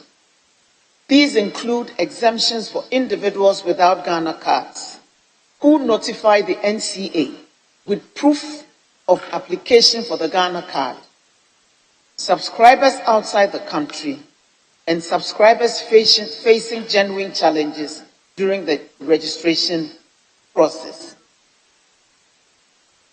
The categories of exempted persons include members of the diplomatic corps, and the number of exemptions for the members of the diplomatic corps are 3,179 members. Staff of Ghana missions and Ghana Armed Forces abroad are also exempted, and we have information on 102 of these persons, and their SIMs are exempted. Refugees in the country are also exempted from having their SIM cards blocked, and those that the NCA has a record of are 6,411, so they are exempted. We encourage the relevant agencies to notify the NCA of any categories of their personnel or interested persons who fall within the exempted category, but whose SIMs have been blocked because NCA has not been notified as yet. Some individuals who have notified the NCA of their SIM card, Ghana card related issues, have had their SIMs exempted from being blocked, and there are 387 of those individuals. The number of Ghana SIMs roaming abroad as at today, as yesterday when I was provided with this information, was 322,524, and those SIMs have also been exempted from being blocked. We'll encourage the staff of Ghana missions and Ghana Armed Forces serving abroad who have not yet notified the NCA of their SIMs to do so, and they would also enjoy the exemptions. Now, mobile money agents, merchants, and electronic voucher distributors have been given 1 month to regularize their registrations or be blocked permanently and blacklisted. There are 666,816 of those. I'll come back to this category later. So the total number of exemptions granted so far are 999,419 SIMs. In recognition of the fact that not everyone has a Ghana card, individuals who have not registered their SIMs have been asked to submit evidence of having applied for their Ghana card to the NCA, and they would be exempted from the exercise. Subscribers who are currently outside the country have also been exempted from the registration process. Once they activate roaming on their devices, the MNOs can identify that they are outside the country, and they are expected to register their SIM cards using their passports. The NCA has also directed that SIM cards detected to be outside the country for a period of 6 months should be temporarily exempted until the subscribers can complete their registration. Some subscribers may also encounter genuine difficulties in completing their registration, and the NCA has directed them to contact the NCA for assistance via email or the SIM Operational Support Center on toll-free number 0800-110-622.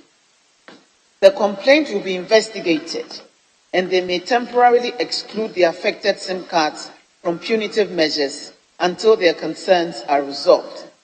This will, however, be done on a case-by-case basis, recognizing that not all people may want to register their SIMs, as is their right.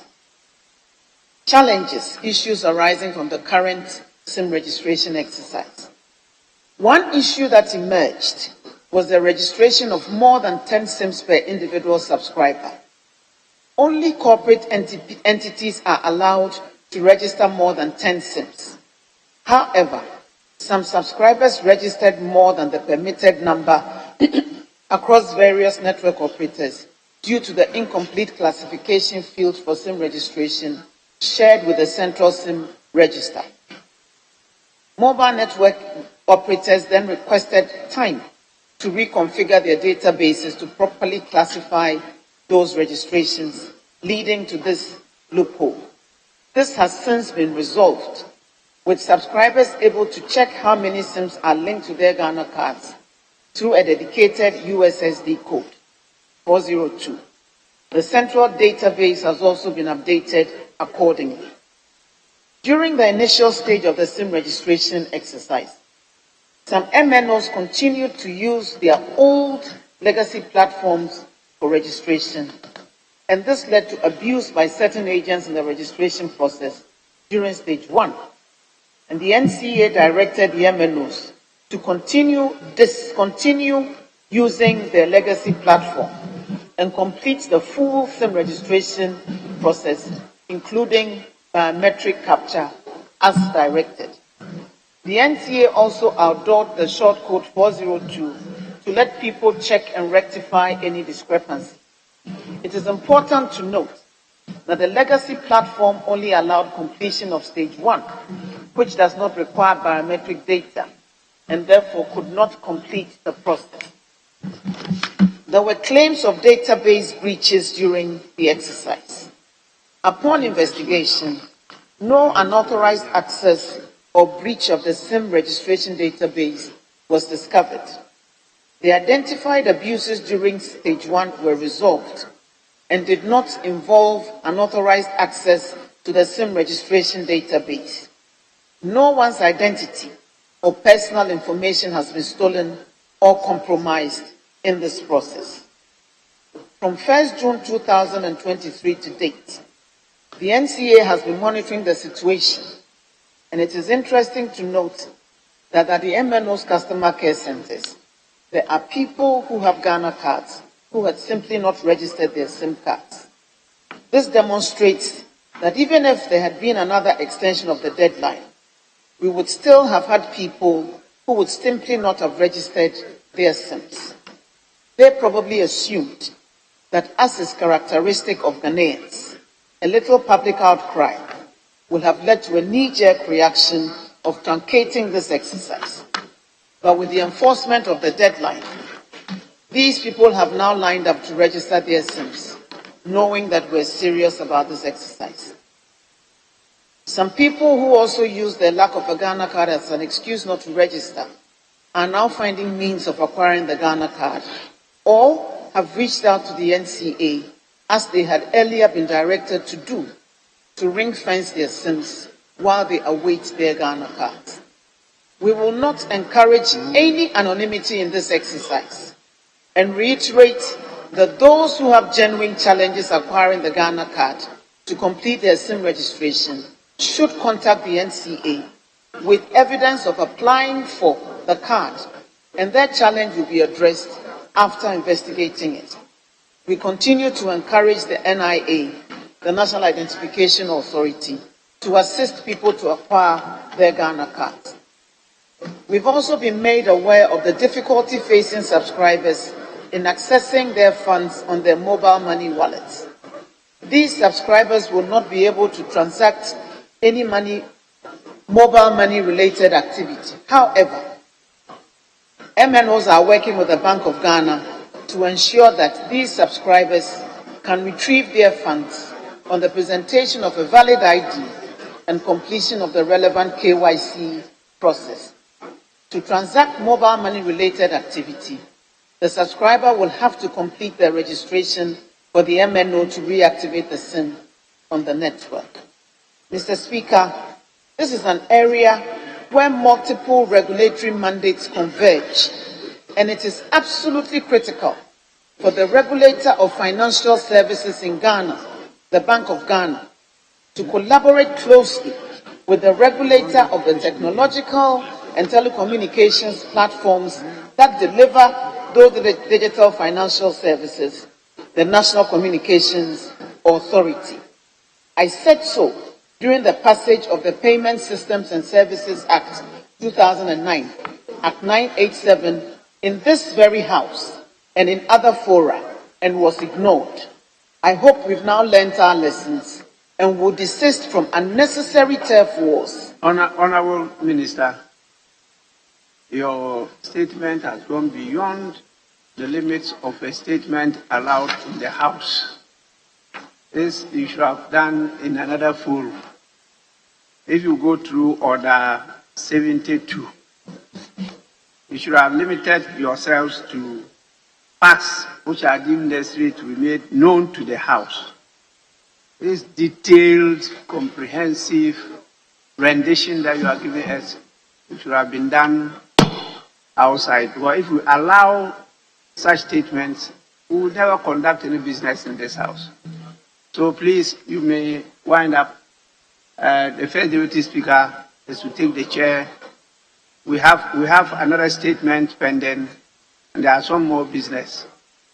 I wanted to stay till the conclusion of your statement, but unfortunately, I have to rush to do some other business. First Deputy Speaker, to take the chair.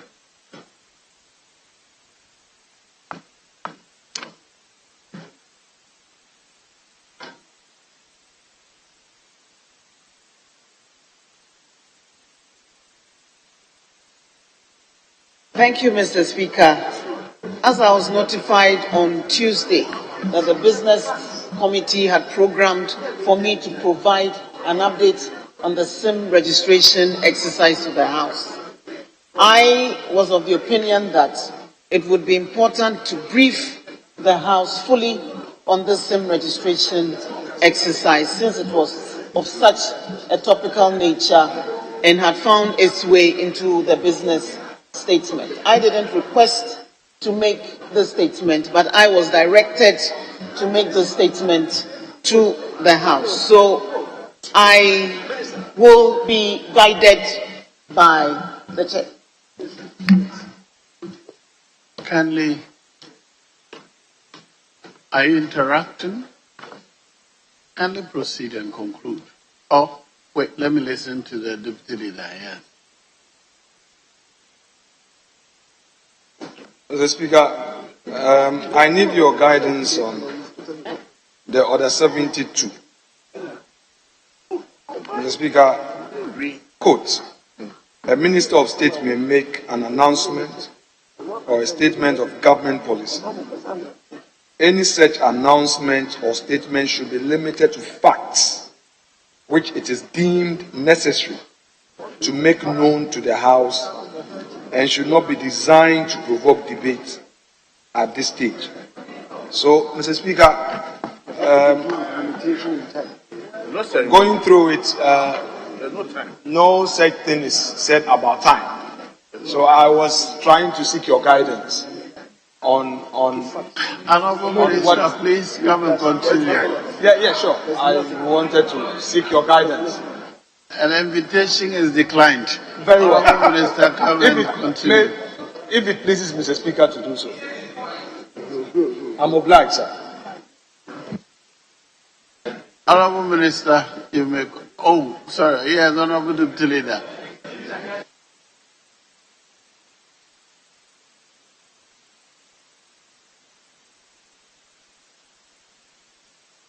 Please continue.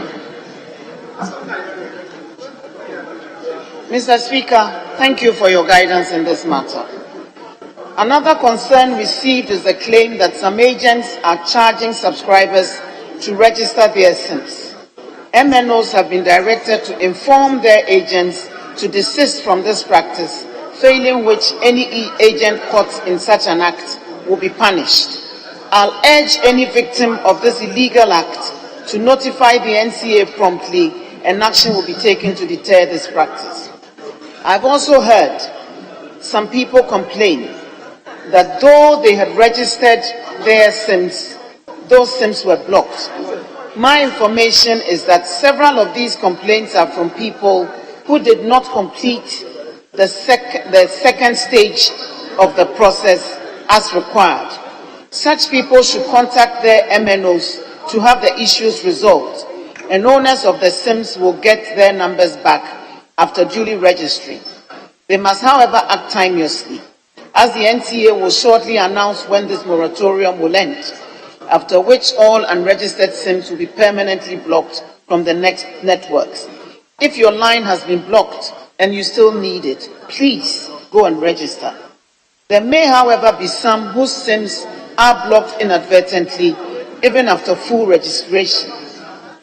Kindly notify the NCA, and a full investigation will be conducted to determine if this was really the case and why it happened. The MNOs are to ensure that their systems work, and no one who has fully registered their SIMs should have it blocked. What has been achieved so far is that every registered SIM is linked to a Ghana card that has had the ownership of the Ghana card verified from the National Identification Authority. Visiting foreigners have registered their SIMs with their passports, and these are only active for 90 days. Almost 30 million SIMs have been registered and can be accounted for after 20 months of this registration exercise, and that is no mean feat. Limits have been set on individual SIM ownership.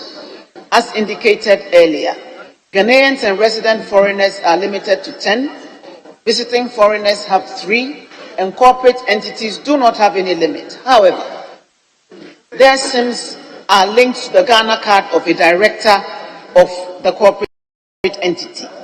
Today, Ghana, through the Ministry of Communications and Digitalization, boasts of an independent national SIM register, which mirrors the SIM registers of the various MNOs.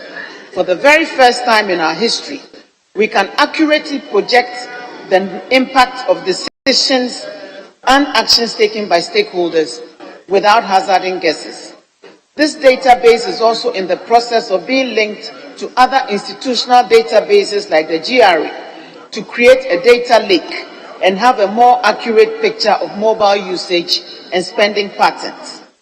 Individual SIM owners can check the number of SIMs linked to their Ghana cards to address the issue of SIMs fraudulently registered with other people's IDs.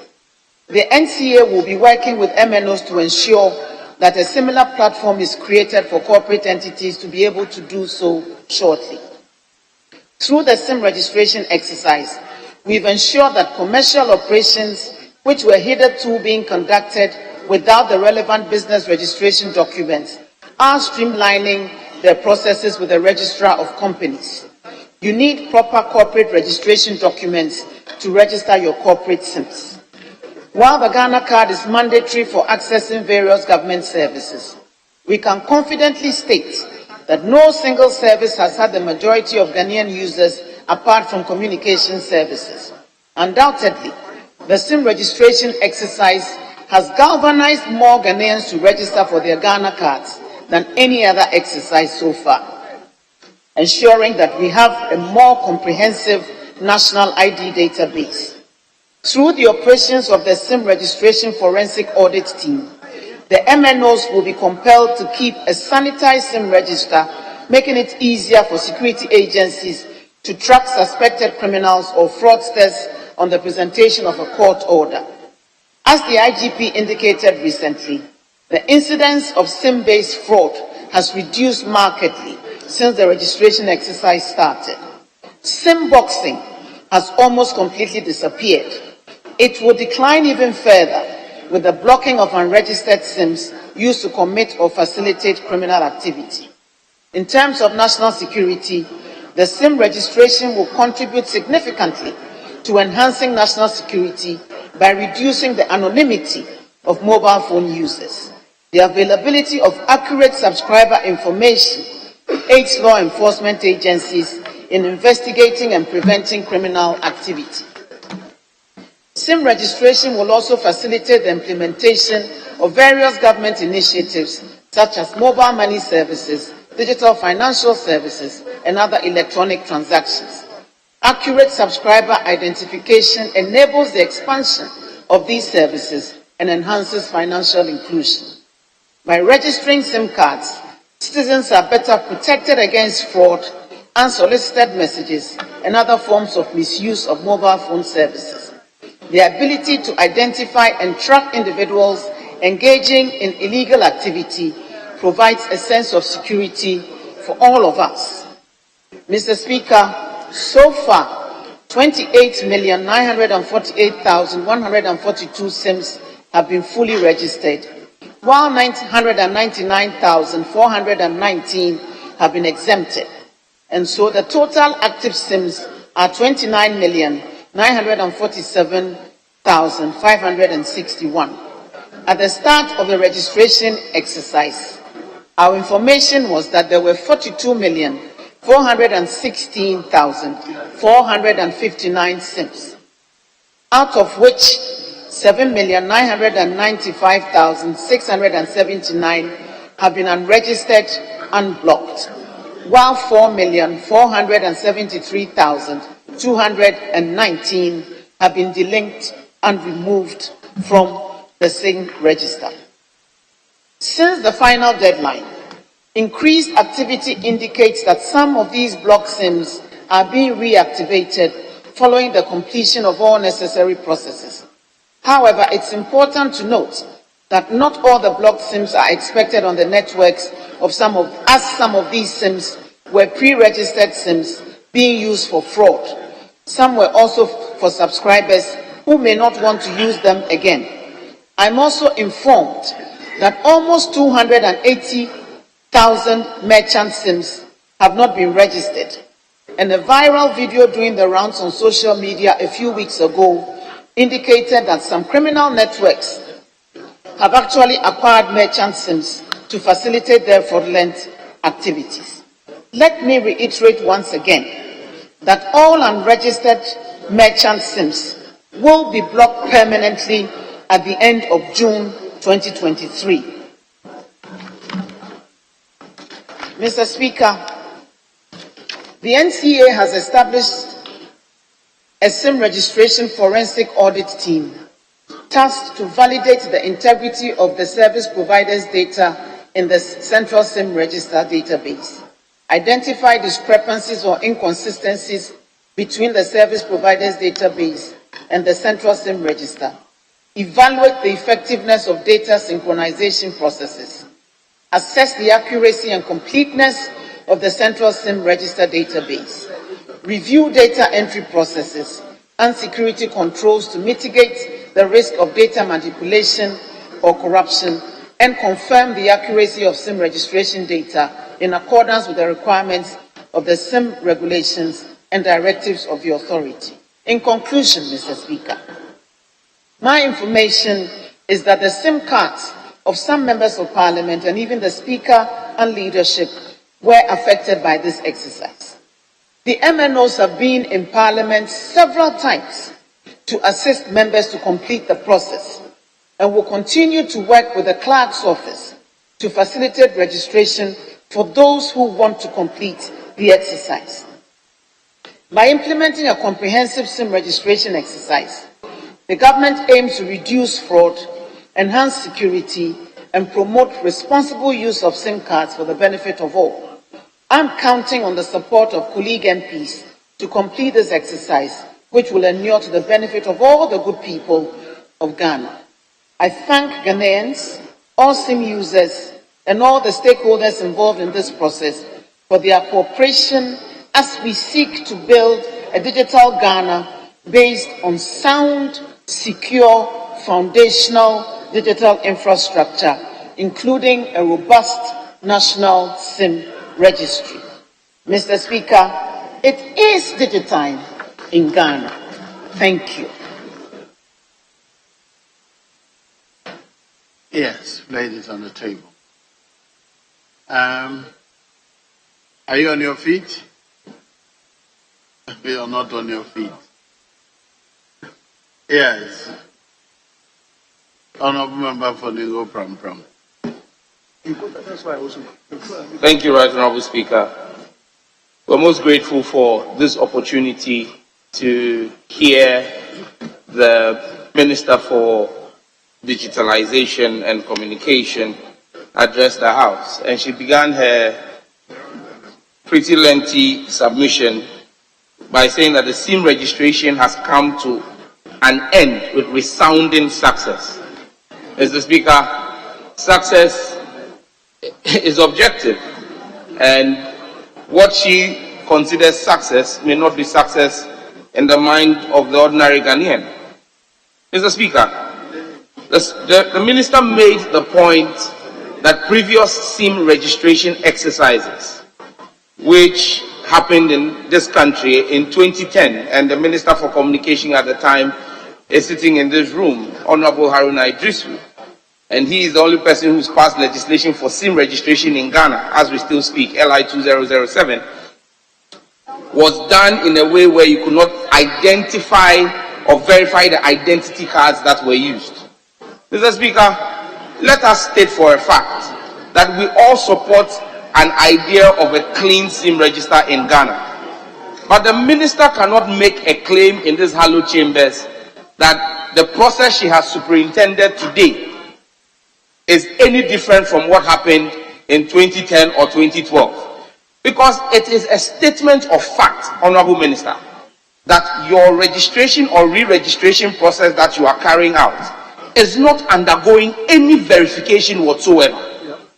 There is absolutely no biometric verification of the cards that are being presented or of the data that is being collected by the MNOs. And when you suggest to this Honorable House that your process is different and that you are doing a verification of the cards, in fact, let me quote you. In your speech, in your statement to Parliament, you quote, and I quote, "Every registered SIM has been linked to a Ghana card that has been verified by the NIA." Honorable Minister, with the greatest of respect, that is not factual. That is incorrect. I would not want to say it is a lie. Because, Mr. Speaker, let me read from the NIA, which is the single source of truth when it comes to biometric register in our country. I read an NIA letter signed by the Executive Secretary of the NIA, Professor Kenatefa, dated 13th September 2021, and he granted interviews on the 19th of January 2022 to reiterate his letter and stand by his position. This is what he says in paragraph 1A of that letter.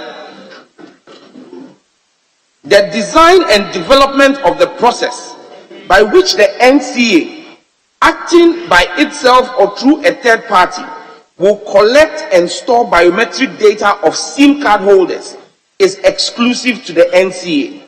The NIA does not have any input in the development of the said Android registration application, and for this reason, NIA is unable to confirm that the biometric data being collected by the NCA for the purpose described above will meet the standard to enable successful verification against the National Identification System database. This is what the Executive Secretary of the NIA has said and reiterated. And so, Mr. Speaker, the truth of the matter is everybody in this room and everybody in this country, including you, Right Honorable Deputy Speaker, who have gone to register your SIM with a Ghana card, your data has not been verified against the National Identity System because the NIA has refused to verify the data. And Mr. Speaker, the NIA is doing it because of a law that this House passed. Mr. Speaker, LI 2111, which is the LI that the minister bases the SIM re-registration on. She says she's doing this exercise under Section 7 of LI 2111. But LI 2111 doesn't end at Section 7. The minister should have proceeded to read Section 9 of LI 2111. And I read, Mr. Speaker, where an individual produces a national identity card to a person specified under Regulation 8.1 in compliance with a request, and that person has reason to believe that the national identity card was not issued by the authority, the person may ascertain the authenticity of the national ID card by using a portable identity card reader. And it states what he should do. But the catch here is in 9.3. It says, the authority may by notice published in the Gazette specify the types of instruments approved by the authority as portable identity card readers for the purposes of this regulation.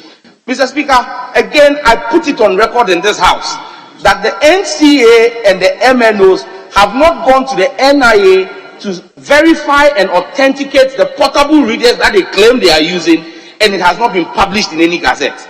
And so you are acting in violation of Section 9 of LI 2111, and it is on that basis. And if you reference the letter I read from the NIA boss, he actually quotes it in paragraph 2 of his statement, that on the basis of the fact that the NCA has not submitted itself to the NIA for verification, the NIA cannot verify the data. Mr. Speaker, that is the reason why honorable members and even the official phone number of the Speaker will face the challenges that it is facing.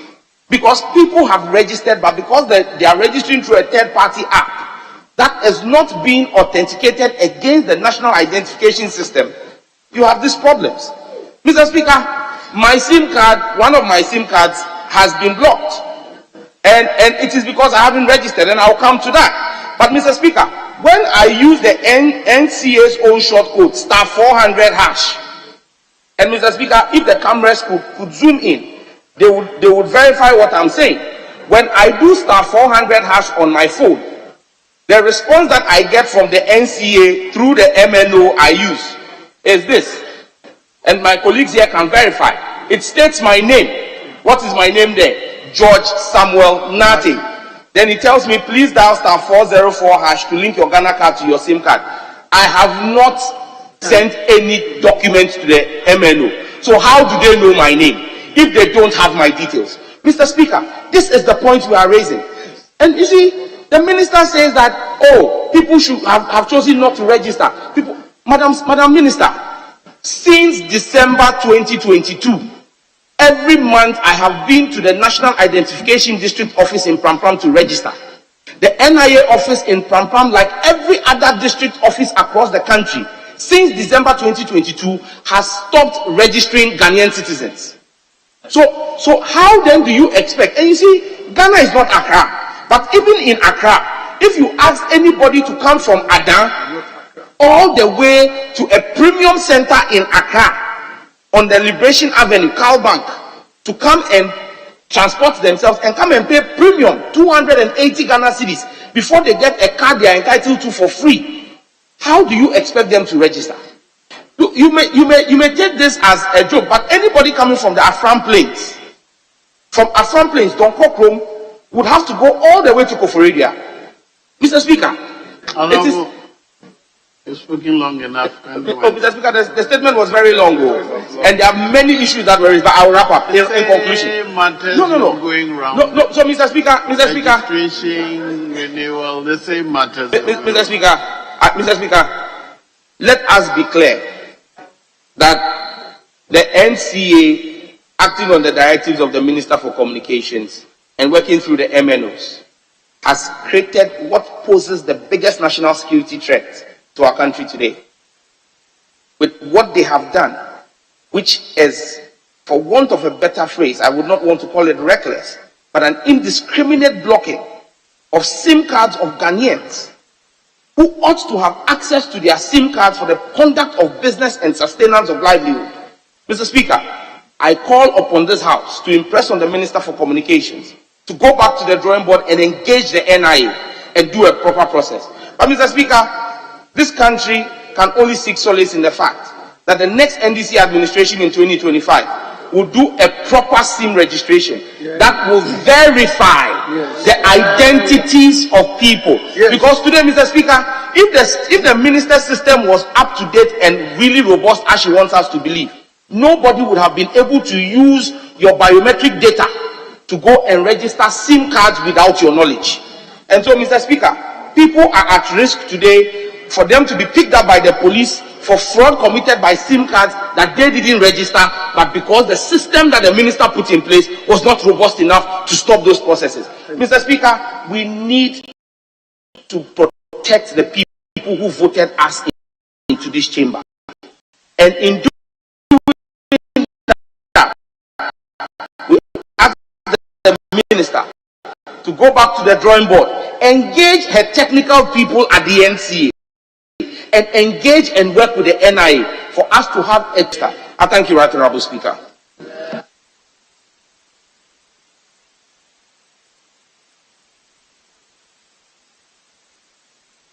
Mr. Speaker, for the opportunity to contribute to the Minister's statement.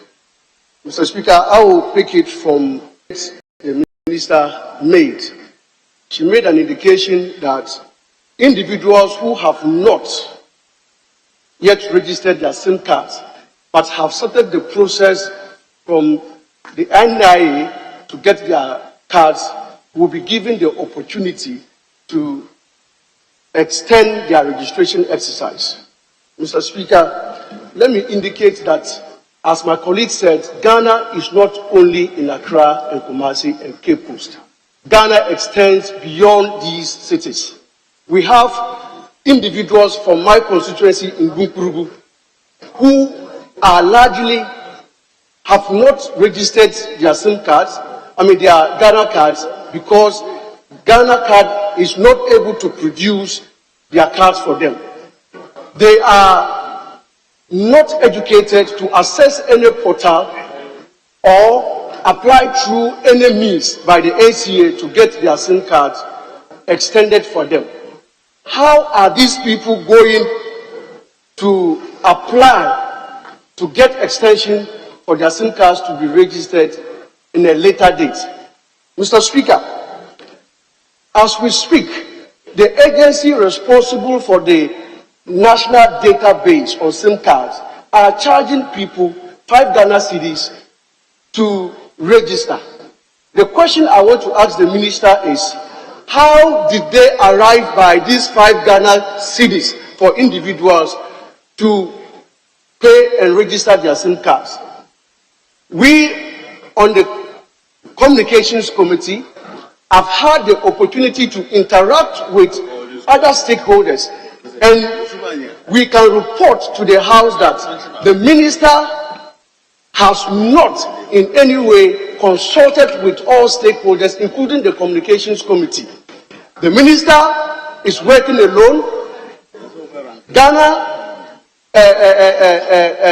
The Ghana card producers are not in any way involved in this whole exercise.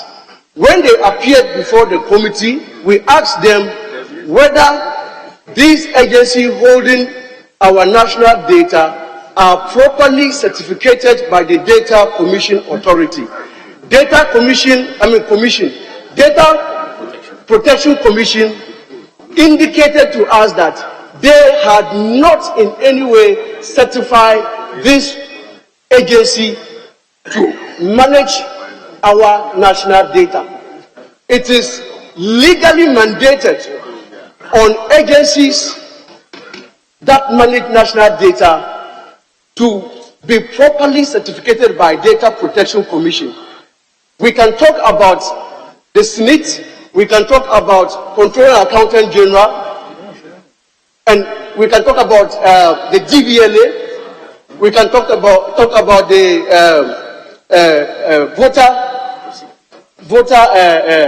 Electoral Commission. These agencies are properly certificated by the Data Protection Commission. But this particular agency that is managing our SIM card database are not. We asked the minister, she was not forthcoming with answers. Up to date, she has not finished the committee as to whether these people are properly constituted to manage our national data. Mr. Speaker, there are reports of agents who are using other people's ID cards to register other consumers. As my colleague indicates, we are sitting on a time bomb. People will be arrested for crimes that they have not committed because they've had their SIM card registered by people without their knowledge. The minister has painted a picture as if all is well. It is not well. Mr. Speaker, I walked to the MTN head office to register my 2 SIM cards. But on the 9th of 1st June, I had those SIM cards blocked. That happened. How did that happen, Madam Minister? Please, we want to make an appeal that the minister go back to the drawing board, ask all stakeholders to sit around the table and iron out the outstanding issues that the committee has pointed out to her so that we can have a successful SIM card. Otherwise, Mr. Speaker, we will be compelled to do another registration exercise in a future government. Thank you, Mr. Speaker, for the opportunity.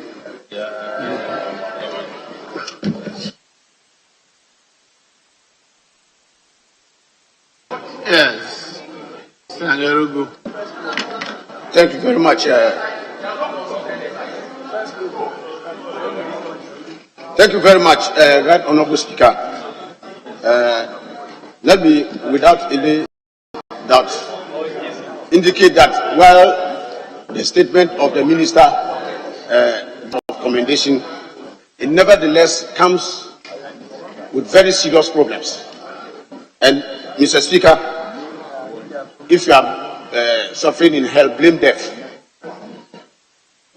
I remember before the commencement of this exercise, we on this side of the House had the opportunity to interact with the Minister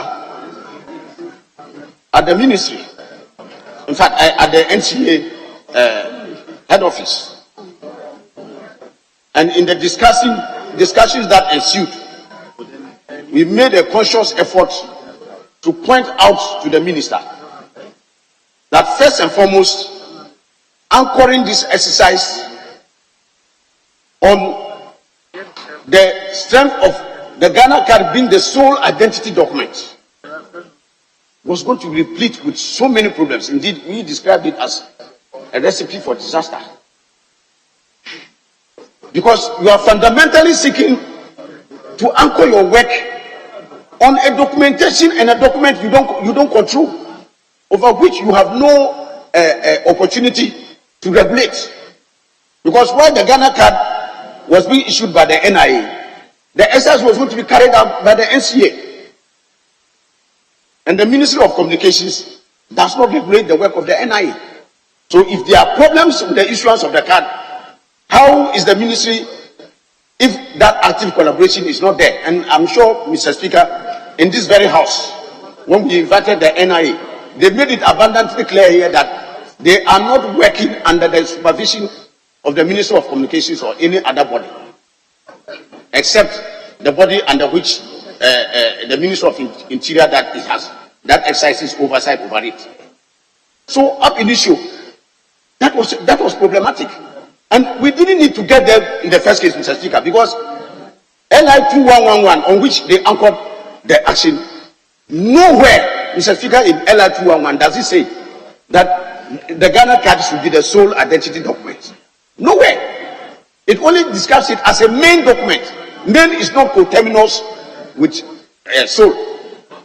So in trying to point out this, we said that other forms of identification, Mr. Speaker, could be used. The fact that the ministry had to do a number of deadlines, extend more deadlines, indicated to them that clearly many more Ghanaians have been left out through no fault of theirs. Mr. Speaker, as you speak today, and going by the minister's own statistics, about 43 million SIM cards, and we have done only 29. We have an excess of close to about 30 million SIM cards that stand the risk of being deactivated. These are Ghanaians for whom we have a bounding duty in this house to speak for.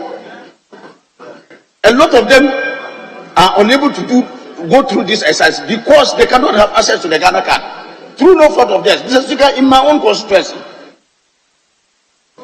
there are places where you go, towns and villages of population of 700, 800. You ask people how many of them have Ghana cards. Mr. Speaker, sometimes you can't even find 10 people. 10, single 10. You cannot. And so there are many people through no fault of theirs, they cannot access the Ghana card. And today we are even told that some degree of corruption is taking place, where people have to go and pay money, sometimes to even jump queues, or sometimes to get priority to have the Ghana card. So we didn't need to do this, Mr. Speaker. We just needed to open up and form some other forms of identification. I am not impressed with that argument. That has it that there are flaws with some of our identity systems, either the passport or the birth certificate or the driver license. And that is why we have to jettison those other forms of identification and accept the Ghana card as the sole identification document for authentication of our SIM cards. So I think that the answer, Mr. Speaker, if you trip and fall, look at where you tripped, don't look at where you are falling. I think that we should come back again and see that, look, with this more than 30 million Ghanaians who still cannot authenticate their cards, SIM cards, not Ghanaians, sorry, 13 million plus cards that stand the risk of being deactivated. We can still go back onto the drawing board, like my colleague suggested, and look at the matter again, and ensure that at least we give them the opportunity, fair opportunity as it will be, to go and assess them and come and do the needful. So, Mr. Speaker, as legitimate representatives of the people in this house, we have a duty to speak for our people. We are the voice of the people, and I want to urge that the minister, in making the statement, would have been cognizant of the fact that she wants to get more lessons from here, for people to point out certain shortcomings, for her to take it on board and ensure that she can go back to the drawing board with the NCA under her watch to do a very decent job. So I'd like to thank you, Mr. Speaker, for this opportunity, and to say that it is important that in carrying out national exercises of this character, it's always important, sometimes when advice comes before we commence, to listen and take certain concerns on board. And I'm sure that when the implementation of that exercise starts, would have imbibed some very useful advice that will contribute to the success. I have put that in my mind that this is a very important exercise, and it must be very clear that this is a SIM re-registration. Mr. Speaker, it's important to clarify that it's a SIM re-registration. It's not a registration. It signifies that that people already have registered and have bona fide rights to those SIM cards. So it is not just easy to do away with those cards. In fact, it has legal implications, and those who want to even contest it can do so, because in registering the first registration that they did, they are clothed with certain legal rights to the use of those SIM cards. And so, if we are doing a re-registration whose objectives I don't doubt are noble, we should nevertheless ensure that people's legitimate rights and freedoms are embodied in those SIM cards, and we should not just take them away like that. Thank you very much, Mr. Speaker. Yes. Mr. Speaker, let me thank you very much for the opportunity to contribute to the very comprehensive and thorough statement made by the Honorable Minister for Communication on the state of registration and re-registration of SIMs. Mr. Speaker, the word SIM itself, SIM, means subscriber identity model.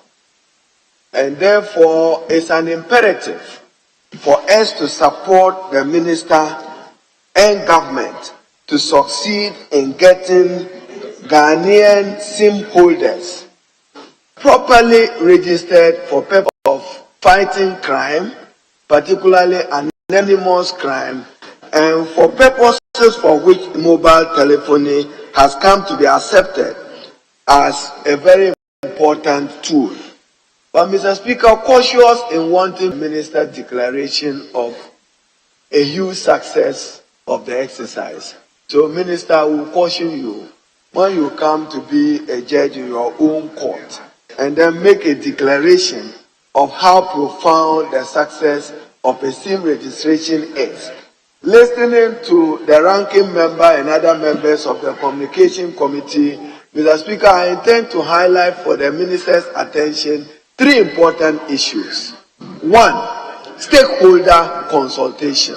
How thorough, how comprehensive was the engagement and consultation with stakeholders, including the regulator, the National Communications Authority, the telecom chamber, and mobile network operators in our country. What is the level of consultation that is leading to the conclusion that you have come to? Then, Mr. Speaker, everywhere in the world, SIMs are registered, even in Ghana, with a mobile penetration of 140%, which reflects in 44.9 million persons with multiplicity of SIMs.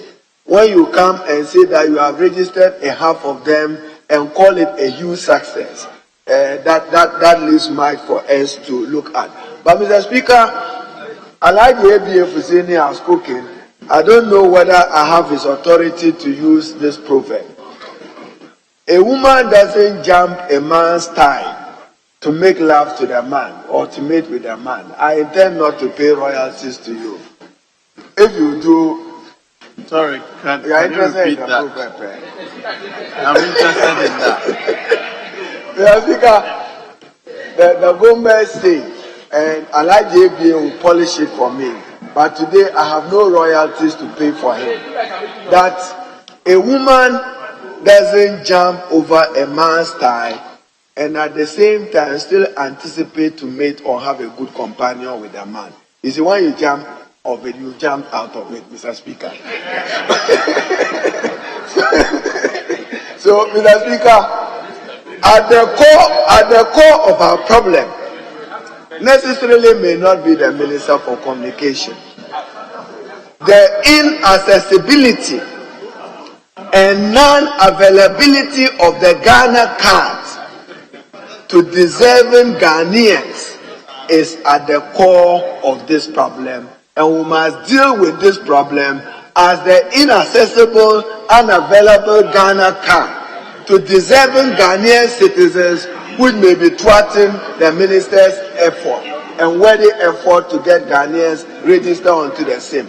And Mr. Speaker, as observed rightly by the Honourable Member for Bunkurugu, Mr. Speaker, when you go to the hinterlands, their access to Ghana card is not as easy as what is happening in urban Accra. And Minister, you are the last person we should be discussing the viability and social significance of mobile telephony. Those whose SIMs have so been blocked, some have suffered relationship problems. Some probably have lost their girlfriends, contact with their significant others. Even some have been threatened with divorce, very possible, because why have you not reached out to him or to her? Because your SIM has been blocked. That excuse, she may be creating problems for many marriages with this SIM block as a social problem. But Mr. Speaker, on a more serious note, you know, mobile telephony is significant, Minister. So we are saying that don't just block SIMs when the fault or problem is not from the person who is holding the SIM. Wait a minute. Honourable members, having regards to the state of the business of the House, I direct that the House sits outside the regular sitting hours. Time will continue.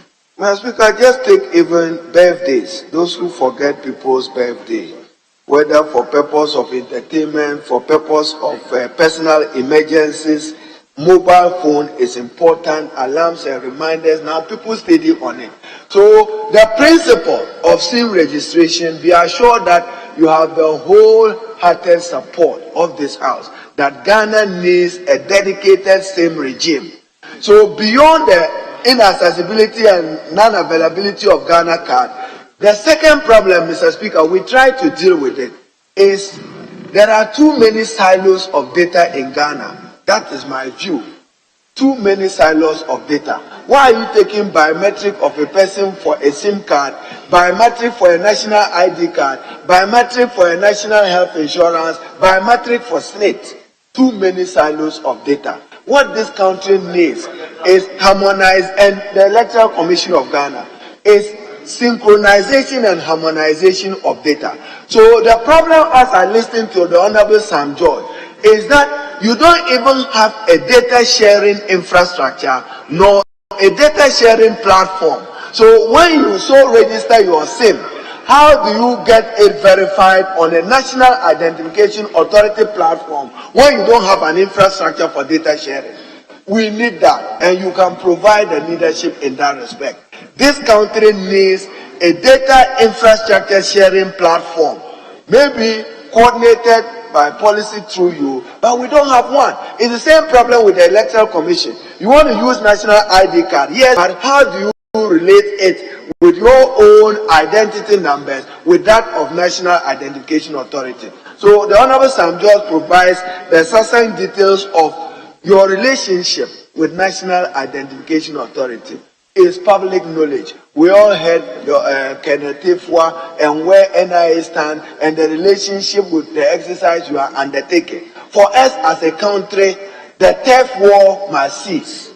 The theft war must cease. As to who is in charge, who is in control, same is your theft. But identification is his theft. How do we reconcile it for the benefit of the Ghanaian? You must be seen working with them. And therefore, this institutional hostility must cease, Minister. Then, I think that given the statistics, Mr. Speaker, this House must advise the Minister to work gingerly and cautiously that denying persons access to their mobile telephone can be fatal to social harmony, the stability of home, the institution of businesses, for academic work, for research and other things. And therefore, we are not saying that don't do the exercise. This House must make sure that the NIA is able to complete the exercise and complete it well. And stop this discrimination of come and pay and get it. If you cannot pay, you cannot get it.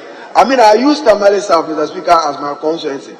Over 100,000 voters. I have less than 60,000 who have Ghana card. The last search was around 58,000. So there's a problem. So it is not her problem. It is Ministry of Finance is not giving enough money to National Identification Authority. Even what they came and promised here, they haven't on it. They haven't on it. So let's deal with it. But Mr. Speaker, let's assure the Minister that in principle, this is unrelated. Mobile network operators, I sympathize with you because Ghana's telecom landscape is getting to the worst business opportunity. I mean, even how much tax government made from mobile network operators have dwindled over time.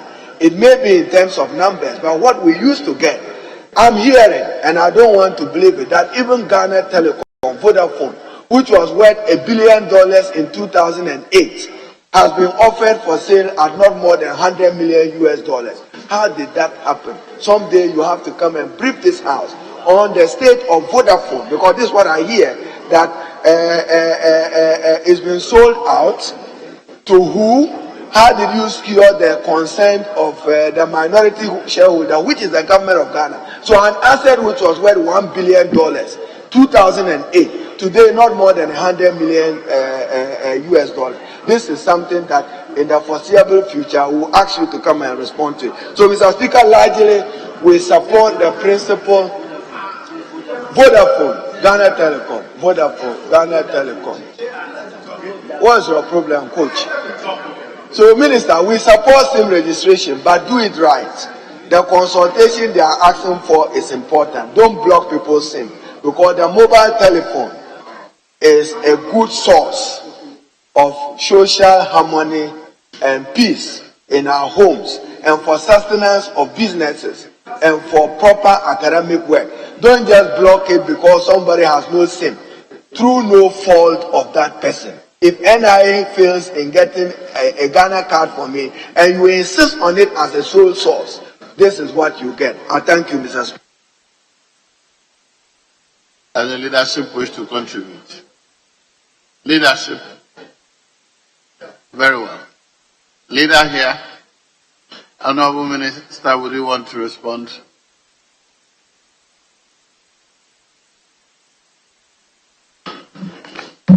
Thank you, Mr. Speaker.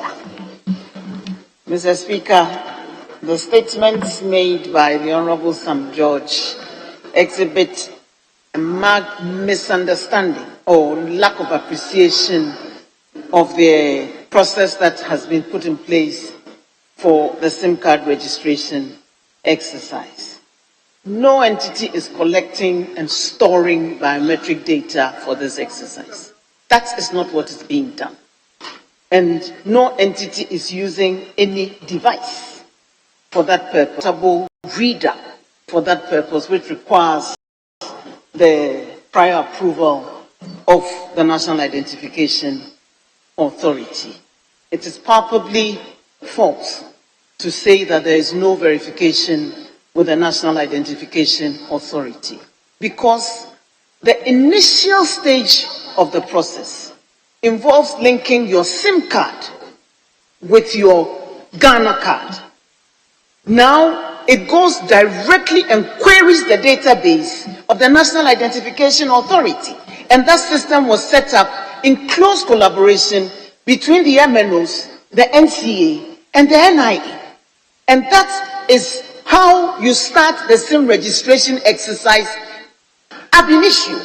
So before you even go on to collecting your biometric database, your SIM card is already linked with your Ghana card. And when you have, if you have done that, and you haven't done so, so you can shake your head. But for everyone who has done that, when you link your Ghana card with your SIM card, it sends you a unique code. And it is that unique code that will enable you to proceed to the second stage, to even do the biometric capture. Now, why are we doing that? Why did we institute the biometric capture phase? To weed out the possibility of the same Ghana card being used for multiple people, or well, it can be used for multiple SIMs, but for multiple people. And so just as if you were having a manual form filling exercise and affixing your photograph with it, and having you go through the subjective exercise of having an individual determine that the person sitting before me is the person whose photograph is affixed to this card, we decided to use digital technology and artificial intelligence to perform a likeness, a liveliness check, as I indicate in my statement. And so instead of an individual deciding that this is Kweku Mensah, sitting before me, whose picture is on this Ghana card. The Ghana card is scanned, your picture is taken, and the system compares the photographs of the individual applying for registration with the Ghana card. You don't need the NIA for this process because you're not collecting and storing biometric data. And that is why you exhibit a distinct lack of appreciation of the technical process that was put in place to conduct this exercise. And I indicated that it is a double factor authentication process that has been put in place. So instead of me deciding that this indeed is Honorable Sam George who is presenting his Ghana card, technology does it. And that's all it does. That biometric data, those fingerprints are not store-based. They are not stored, they are part of the process of deciding or determining that the individual sitting in front of me is actually the person whose image is on the Ghana card, and that's what you do not appreciate. So I will not belabor that point because today I'm also trying to quote a proverb. You cannot wake up a person who is pretending to sleep. You can never wake up a person who is pretending to sleep. How can you wake him up if he's pretending to sleep? You can't wake him up. And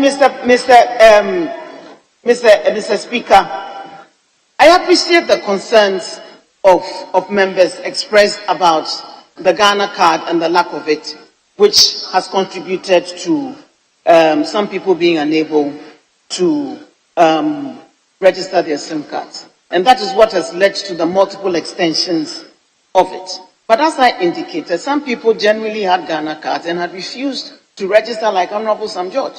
And what can you do about that person? You can't do anything about that person. The National Communications Authority has offices in all regions of this country.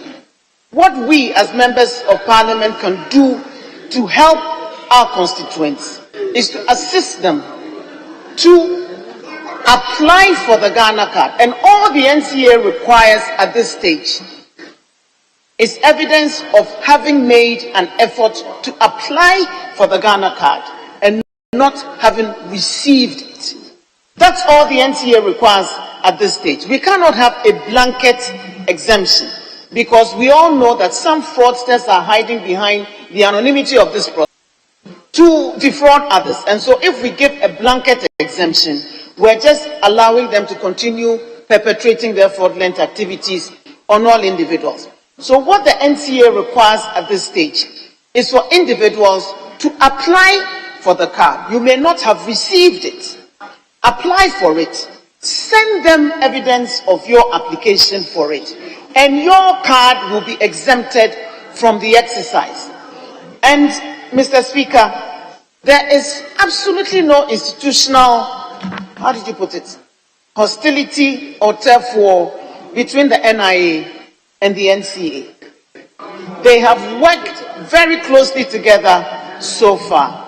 They constantly interact in this exercise, and they are continuing to do so. In the initial stage of the exercise, there was some misunderstanding on the part of these institutions when they assumed that we were going to use a particular mode to register this exercise and didn't understand, like you don't, the architecture that was put in place for this exercise.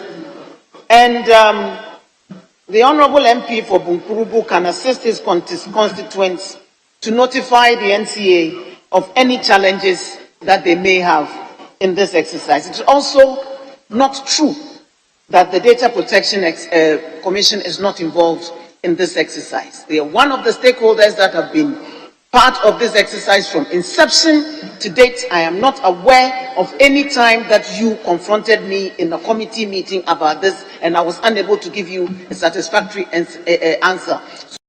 So your statement was factually incorrect and I have to make that as forcefully as I can. As an presentation, the Data Protection Commission is one of the institutions that were consulted as a key stakeholder in this exercise. So I'm not sure any official of the Data Protection Commission will come and tell you that they have not been involved in this exercise. It is also not correct that any entity involved in this exercise is not registered with the Data Protection Commission.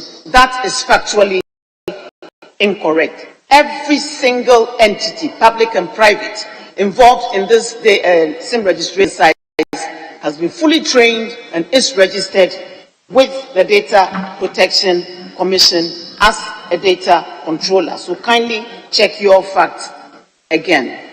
My information is that there are 7.9 million SIM cards that have been blocked. Even as we speak, several of those are being unblocked because they haven't been permanently blocked. They have been deactivated from receiving services, but as and when they regularize their status, they are quickly brought up on air. And I gave the statistics of those that have been reactivated. If you like, I can go through it again. MTN has reactivated 117,399 SIM cards since from 1st to 6th June. Vodafone, 77,410 SIM cards. And Airtel Tigo, 30,335 SIM cards. Just within that 5-day period. And I haven't received the statistics since then, but each day these cards are being reactivated. Mr. Speaker, extensive stakeholder consultation was held throughout this process. And as I indicated, a standing technical which meets weekly or bi-weekly, comprising representatives of all MNOs, the technical service provider, and the NCA, meet regularly to review the process of this SIM registration exercise. They also have a communications committee comprising representatives of all stakeholders, which meets regularly. And so I can confirm that extensive stakeholder consultation was held, is being held, and will continue to be held to facilitate the conclusion of this process. I agree with you about silo databases, and we'll have an announcement to make on that very, very soon. And Mr. Speaker, the Honorable former minority leader said I shouldn't congratulate myself, but to quote Chino Achebe, the lizard which fell from the Iroko tree said that if nobody will congratulate him, he will praise himself. Honorable Samuel Nate George says that he doesn't have a Ghana card. He wants that to be on record. I've said that for you. Otherwise, this is not supposed to be generate a debate. So the record.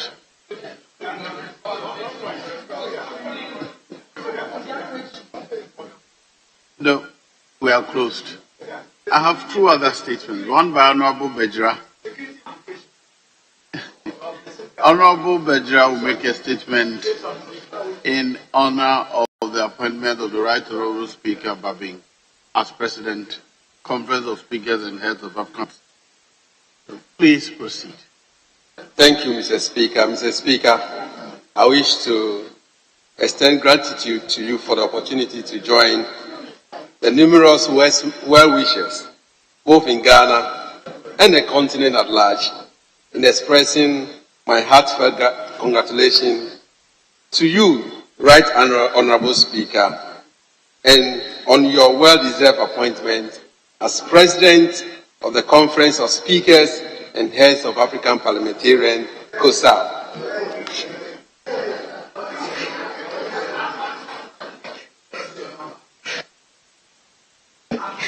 Your appointment and inauguration into office, which took place in Abuja, Nigeria on the 27th May,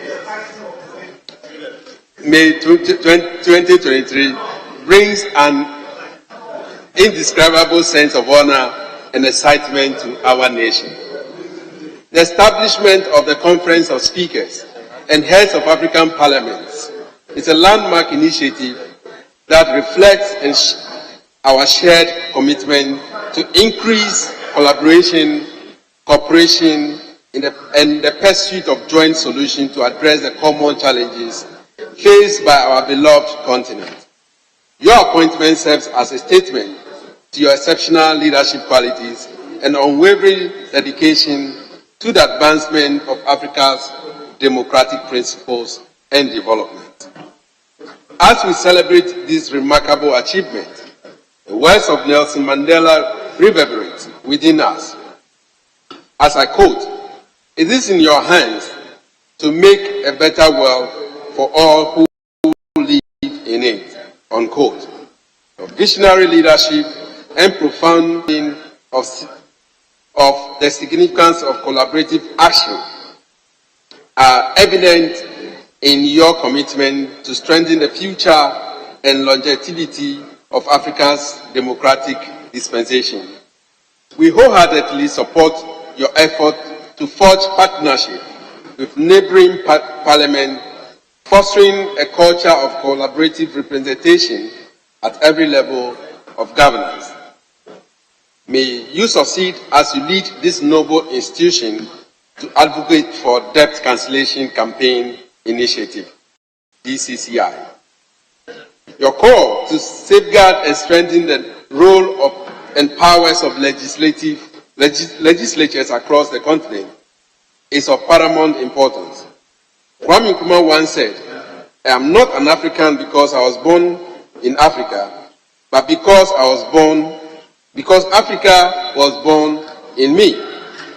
It is imperative that we prioritize inclusive budgeting and policy planning to ensure that the needs of our women, youth, and people living with disabilities are addressed, and that they are provided with equal opportunities to thrive and contribute to national development of our great continent. The agency with which you emphasize the creation and sustainability of an enabling legislative environment for public-private partnership, as well as the enhancement of the capacity and effectiveness of African interparliamentary institutions, is truly commendable. Your vision aligns perfectly with the ideals of the great leaders such as Julius Nyerere, who believe that unity is not an abstract concept, but a practical necessity for the survival of our people. Through your leadership, we are confident that Africa will witness tangible progress in public, financial, and economic management, collaborative strategies, and the resolution of critical issues that affect us all. Honorable Speaker Gbagin, your rich political and leadership background makes you eminently capable of delivering on this mandate. Your mentorship and guidance have positively impacted numerous members of Parliament, including myself, providing us with invaluable opportunities and exposure to serve on several sub-regional, continental, and global interparliamentary associations. Your dedication to Commonwealth Parliamentary Association, the Pan-African Parliament, and various other parliamentary associations has strengthened our ability to contribute meaningfully to the global discourse and advocate for the interests of our nation. The news of your appointment has filled the hearts of the Ghanaian people with immense pride and joy. We recognize the significance of this moment as it reinforces our belief in the power of African unity and leadership.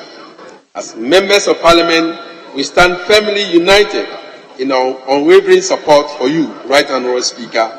As you undertake this noble endeavour, we have complete confidence in your ability to lead with integrity, wisdom, and relentless commitment to the advancement of Africa's parliamentary institution and the betterment of our beloved continent.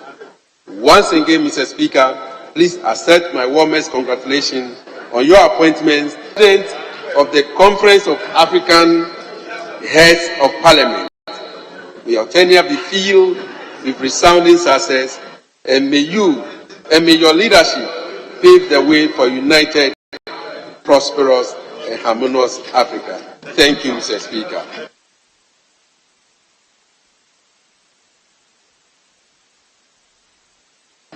I do not intend that we prolong this one, so I was going to allow one contribution each from either side,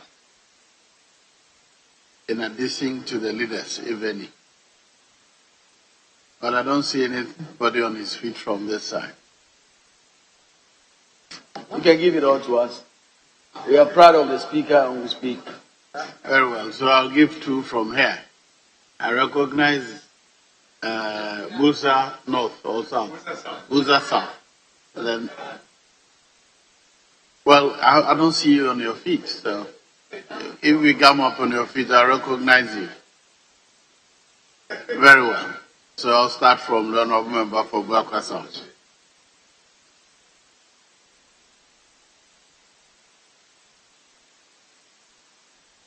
Honorable Speaker,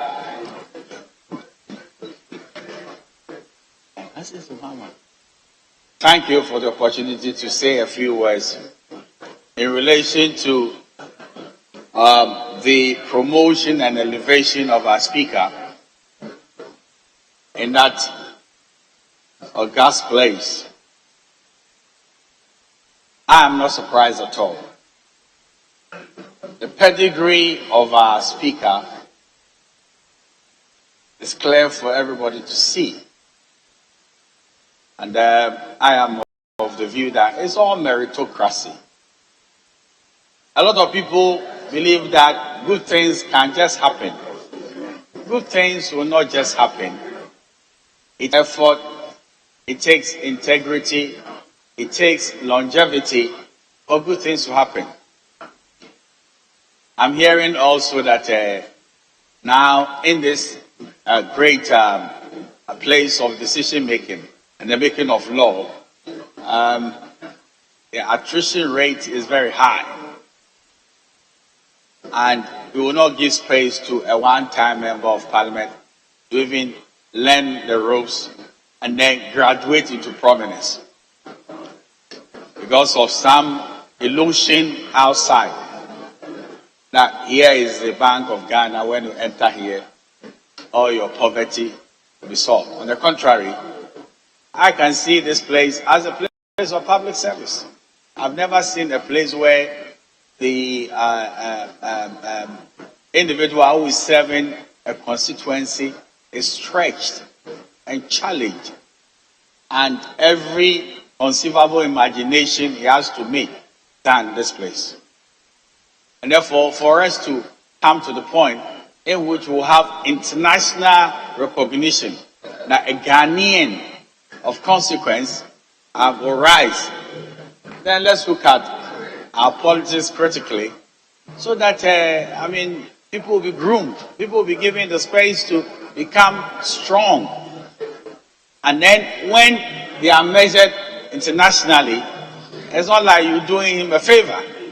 Ghana has produced a man of stature, and it is recognized internationally. I'm afraid if we do not permit this arrangement to go on, a time is going to come that internationally, by some parliaments that have really permitted space and individuals have become so important. So I thank the Almighty God that Ghana is in the eyes of the world in terms of refined democracy. They've passed a vote of confidence in Ghana that one of a kind to aspire so high, and it also our democratic credentials. I believe that many more of us, many more from this chamber, will one day ascend this high office, and Ghana will be proud for it. Honorable Speaker, I don't want to say more than this.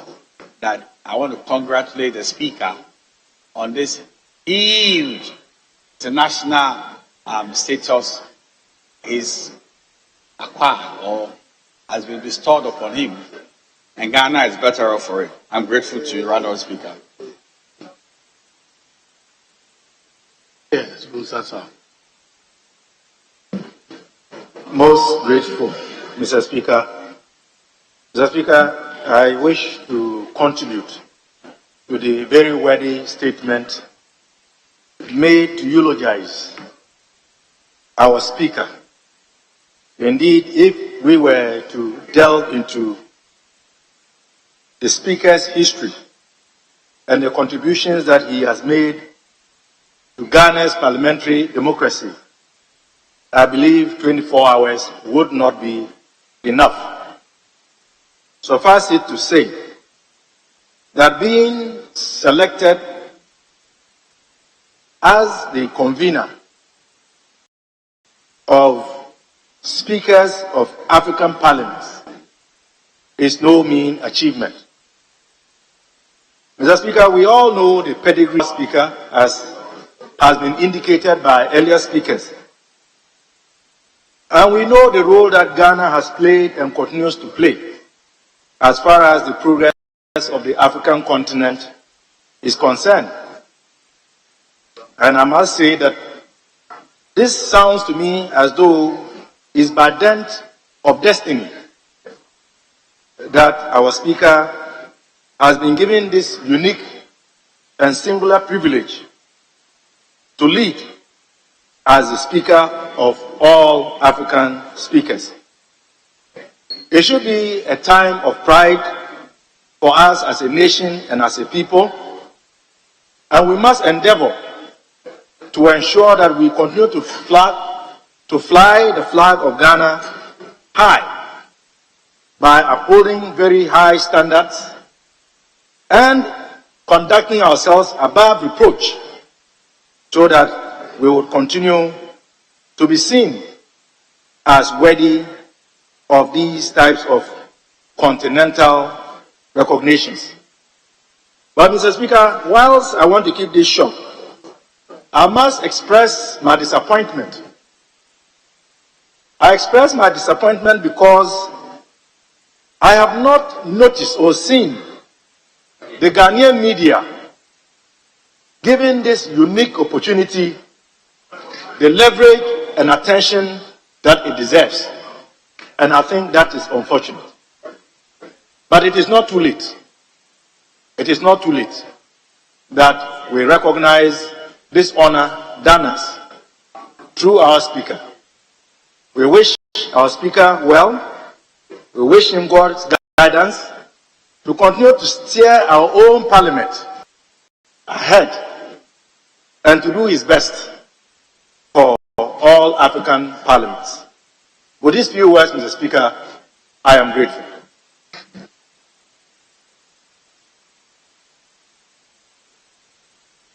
Well, yes, leader.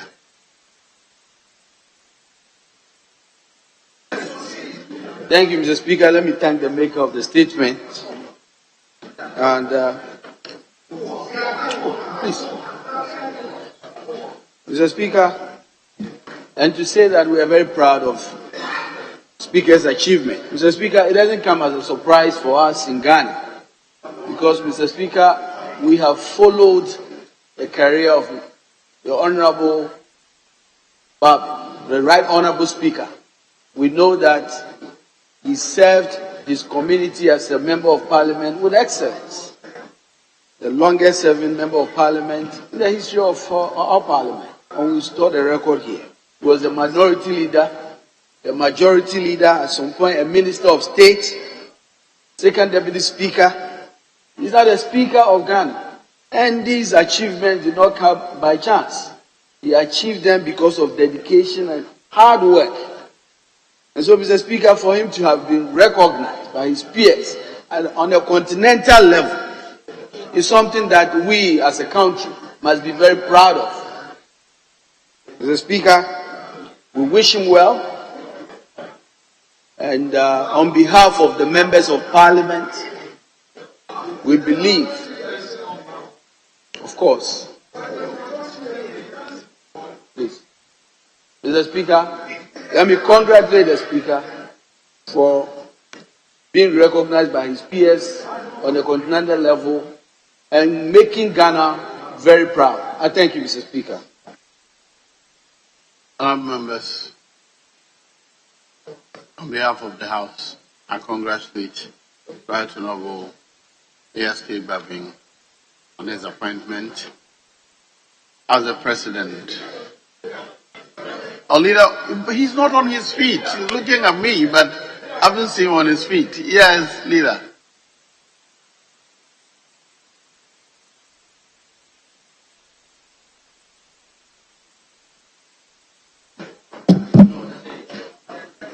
Mr. Speaker,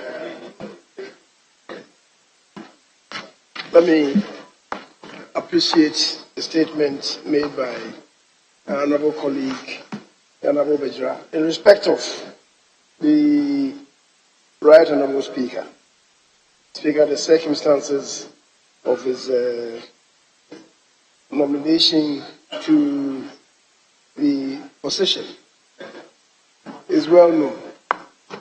But the Speaker, when on such an occasion, the Deputy Minority Leader assumes the position of Leader of the House and claims to speak for all of us, Mr. Speaker, I would say that I have nothing useful to add. Thank you very much.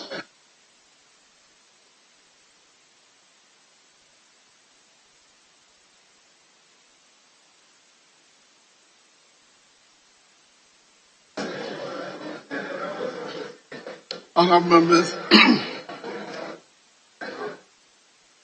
there are a few more statements. One in particular which I consider important on the outbreak of anthrax. It's a very short statement which I think you should permit the maker to make on the outbreak of anthrax. The honourable member for Nabdam will read the statement on anthrax.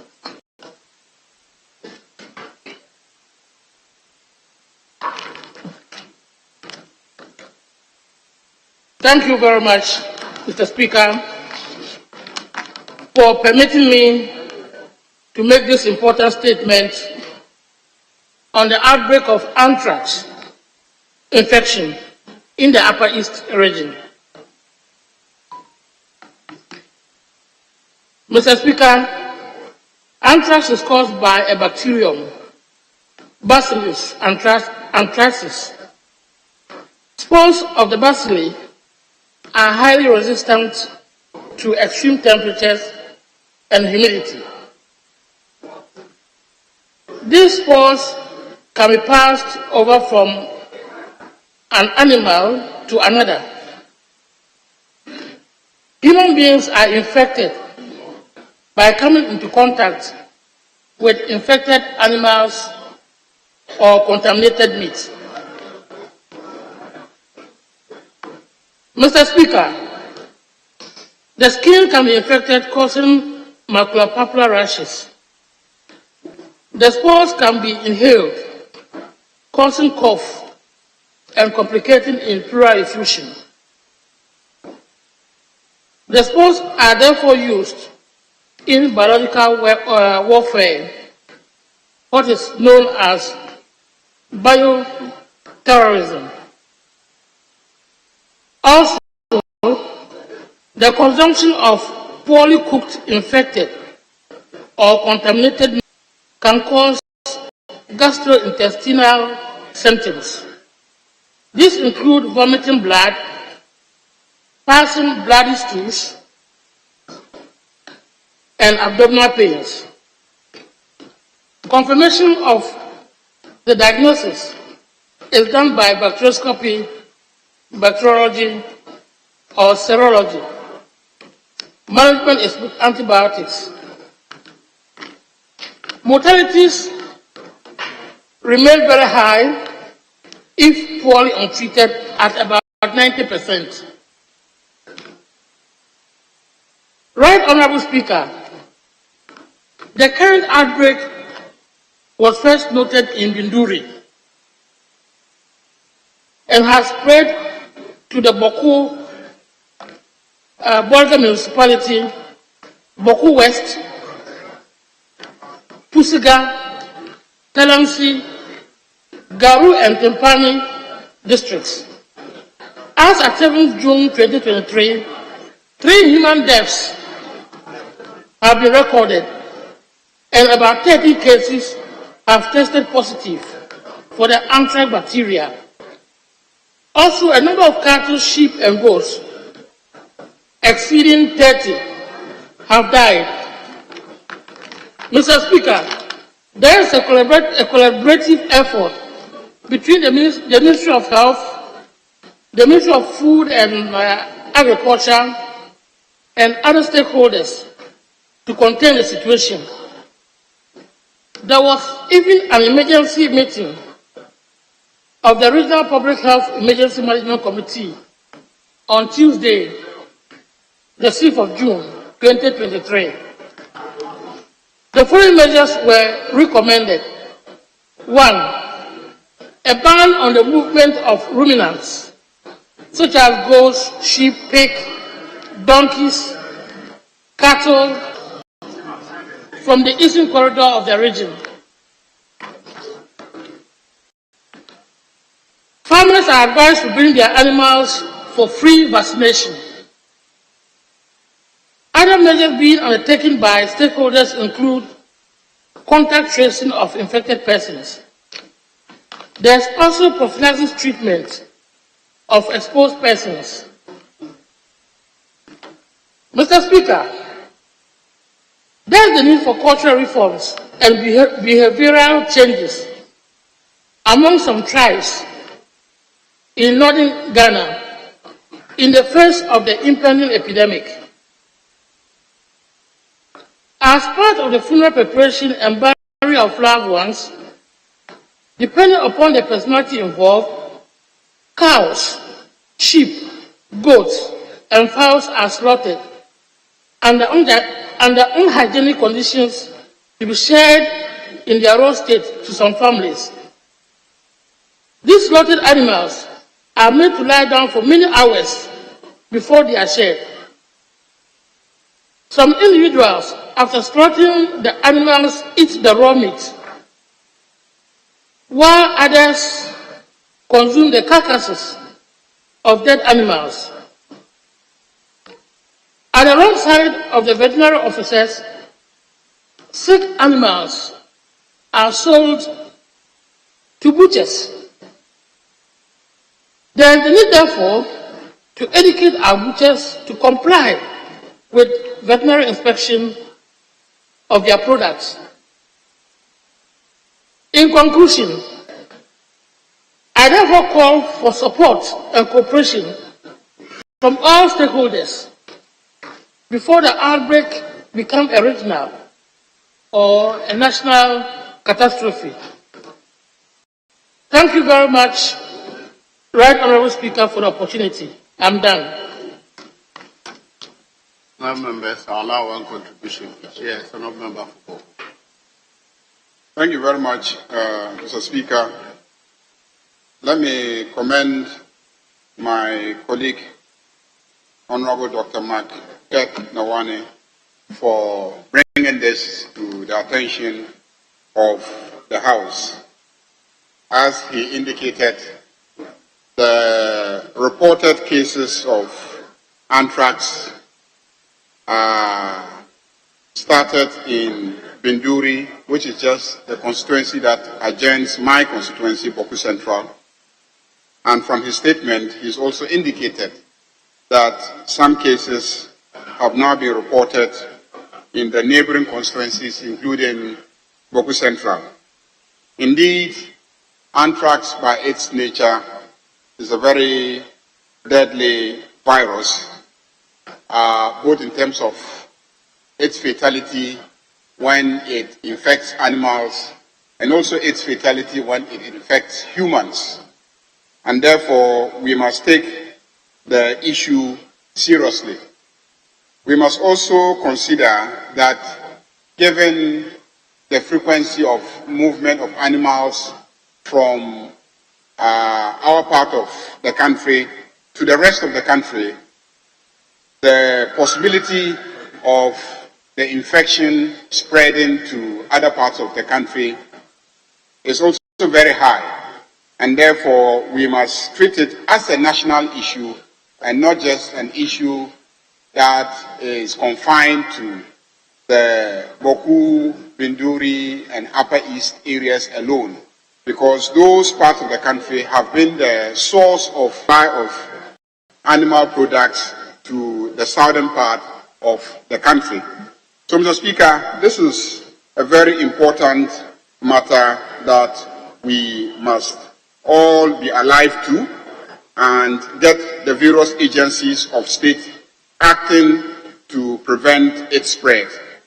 So, Speaker, one of the recommendations that has been made is for the farmers to bring their animals for free vaccination. So, Speaker, if you want to stop the movement of animals for fear that they will infect others, and yet you say that the farmers should bring the animals for free vaccination, how are they going to get the animals to you for free vaccination? They would have to move them from their current locations up to your location where you are going to carry out the vaccination. And so, as a measure, the extension officers should rather be resourced to go out there in the communities and vaccinate the animals in their various locations instead of a proposal that involves moving the animals sometimes over long distances and in the process risking the exposure of other animals to the animals that are moving to the location where they are going to be vaccinated. So, Mr. Speaker, I also think that we should, as much as possible, consider it a national emergency, and resources should be moved to those areas to make it possible for the health system to be able to immediately support the treatment of that might occur, incidents of infections among humans, and therefore antibiotics and other medicines that will help to deal with infections should also be mobilized and deployed in the hospitals, in the districts where we have reported cases of anthrax, so that where we discover human infections, we can have the capacity to treat and prevent further spread of the infections. Mr. Speaker, I will say that this should be considered a national issue, that all the emergency systems that we activated during COVID, we have at least demonstrated a capacity as a country, and therefore within the locations that we have the infections, those emergency systems should be activated so that if we have infections, we can effectively deal with them. On that note, Mr. Speaker, I want to commend my colleague for bringing this up here for us to discuss, and then to say that in the not too distant future, we may be summoning the Ministers of Agriculture and also the Minister for Health so they can appear before this House and give us some updates on what the situation really is like and what steps they have taken and the effectiveness of the measures that they are putting in place or have undertaken. Thank you very much, Mr. Speaker. Very well, honourable members. That brings us to the end of statement time for today. Other commencement of public business?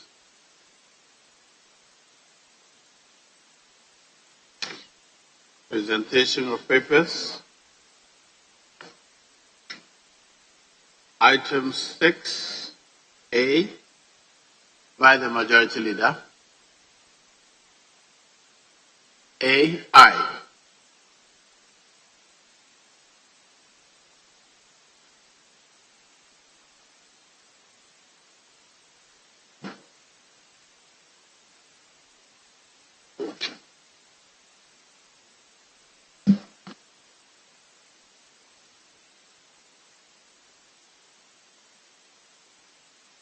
Mr. Speaker, given where we are, if you permit me to just present all of them in one swoop, that is 6A.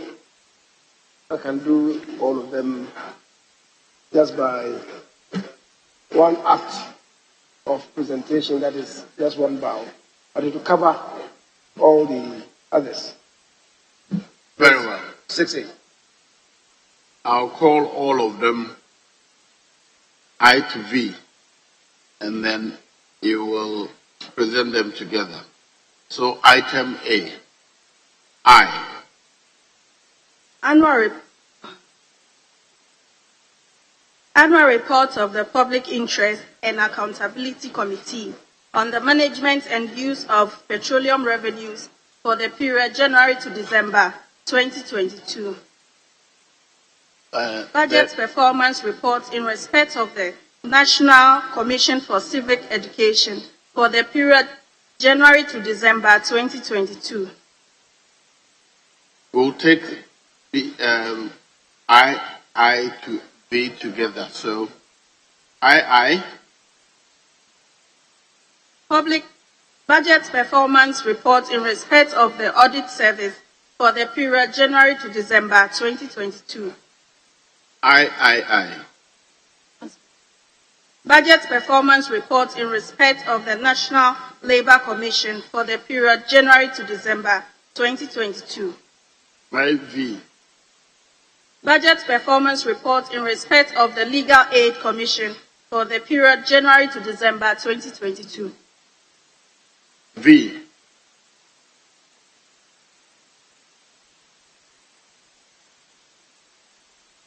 So you've read the V, budget performance, very well. Now you may present them together, so I'll refer them.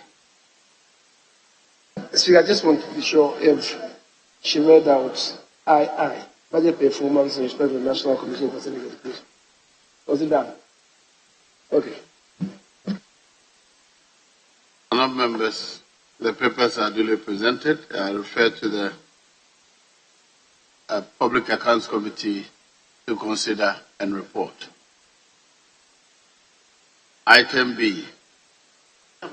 Yes. Speaker, these are internal reports, so they will go to the various committees. They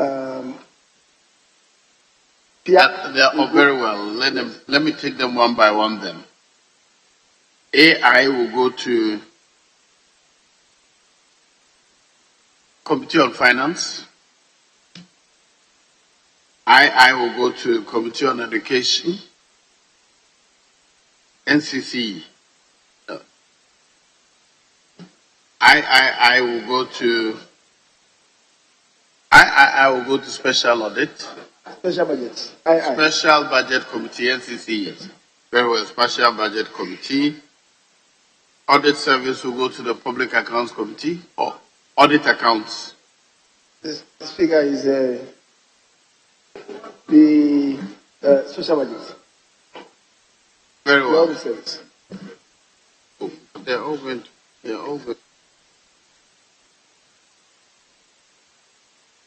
well. I will is referred to the Special Budget Committee. IB is referred to the Special Budget Committee or Committee on Employment and Labor. And V will go to the Constitutional, Legal and Parliamentary Affairs Committee, Legal Aid. Very well. Now, item B is to be laid by the Minister for Trade and Industry. Will the leader lay it on his behalf? Or item B? Speaker, if I may seek your indulgence to present this paper on behalf of the Minister for Trade and Industry. Budget performance report in respect of Ministry of Trade and Industry for the period January to December 2022.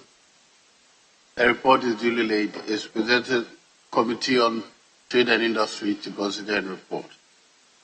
Item C has to be laid by the Minister for Local Government Decentralization and Rural Development. Yes, Honorable Majority Leader. Speaker, to seek indulgence to present these papers on behalf of the Minister responsible for local government decentralization and rural development. And if you further indulge me, that we put all of them in one basket and present them in the House. Very well. So let me go through them.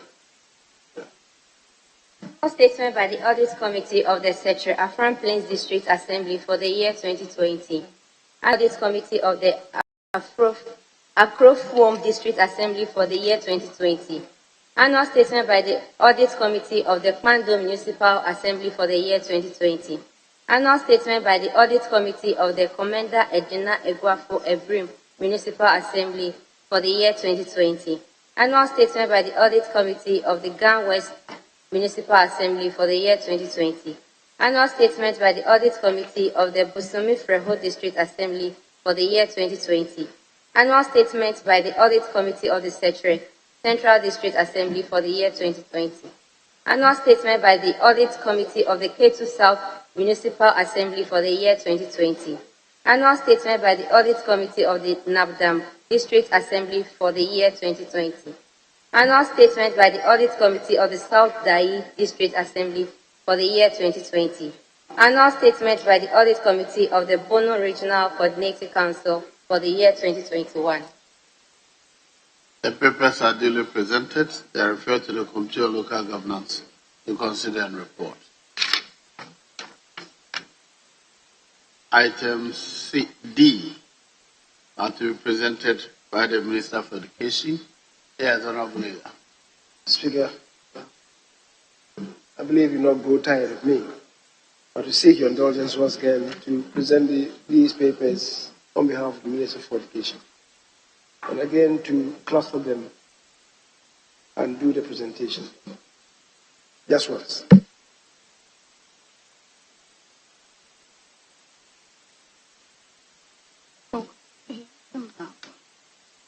Yes.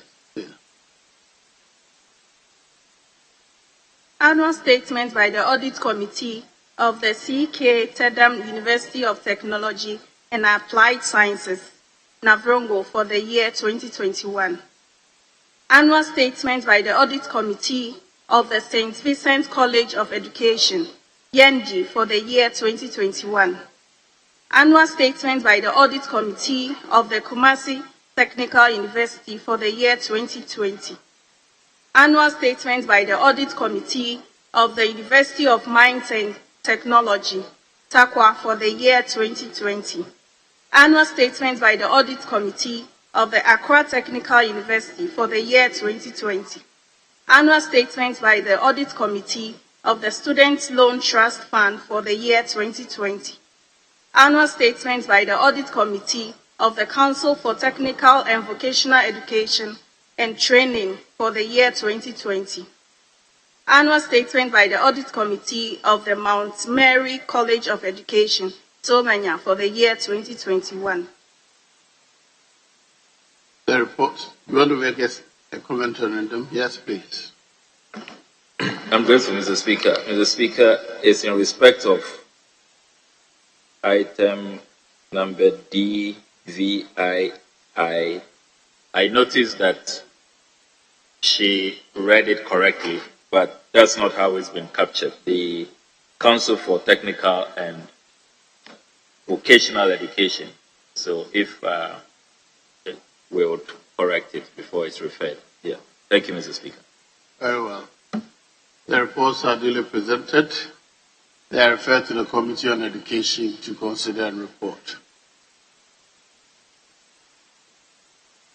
Item E is to be laid by the Minister for Transport. Yes, Leader. Speaker, let me thank our modern day Honorable Kwachiado for the oration that he has effected. The Honorable Ukuyuta Blako is the modern day Kwachiado of Parliament. Mr. Speaker, to invite us to indulge me once again to do the presentation on behalf of the Minister responsible for transport. Yes. I was just following how many ministries reports we've laid. And I'm counting 5 ministries. Mr. Speaker, not one minister is here to present his own report. Mr. Speaker, while we are going to allow the leader of the House to do this, it has to be on record that the ministers must take their responsibility seriously. They should be here to lay their own reports. Very well. Yes, normally that you may lay it. Mr. Speaker, well noted. But to remind the Deputy Minority Leader that I'm not doing this in my capacity as Majority Leader. I'm doing this in my capacity as Minister, on behalf of my colleague ministers. The distinction should be understood by my colleague. Mr. Speaker, I go on.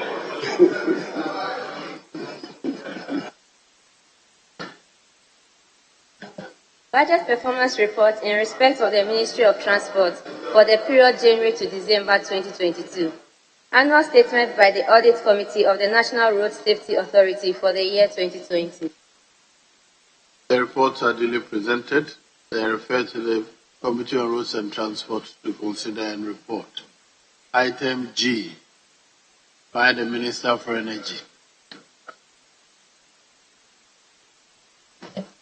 Work program of the Ghana National Petroleum Corporation for the year 2023.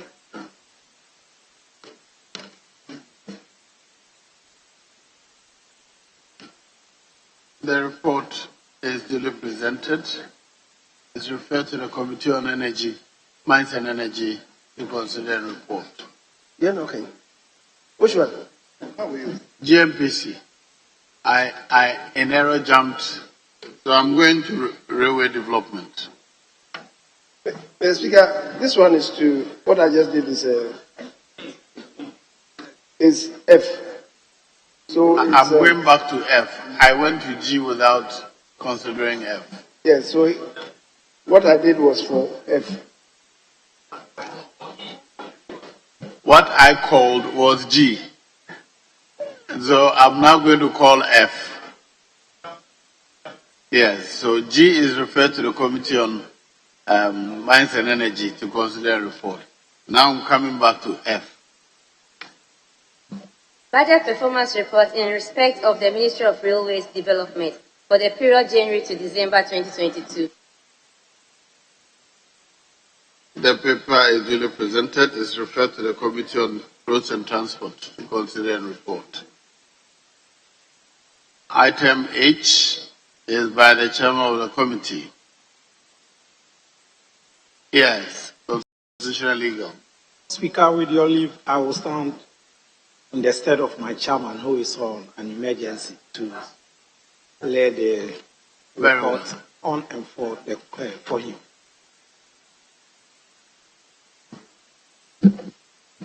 Report of the Committee on Constitutional, Legal and Parliamentary Affairs on the Contract Amendment Bill 2023. Reports of the Committee on Constitutional, Legal and Parliamentary Affairs on the Whistleblower Amendment Bill 2023. The reports are duly presented. They are for distribution to members.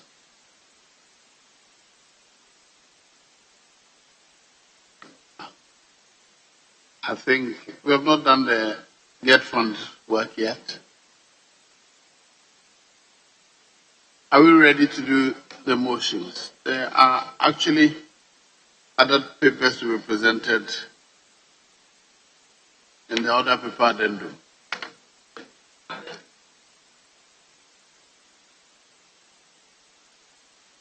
Yes, leader. Speaker, we're not taking aye because the committee of the whole hasn't met on this. We have indications that a few things are being sorted out and that most probably the House will deal with it on Wednesday next week. committee of the whole would engage on Wednesday next week. So that is in respect of item 6J. We can go to yes 6I, I should say. We can go to I is J. the get fund ones. I'll go to J. Item 6J. At the chairman of the committee. Report of the Finance Committee on the modification to the use of proceeds for 2 selected road projects under the loan facility agreement between the Government of the Republic of Ghana, represented by the Ministry of Finance, and African Export-Import Bank for an amount of up to $750 million United States dollars to finance capital and growth-related expenditures in the 2022 budget.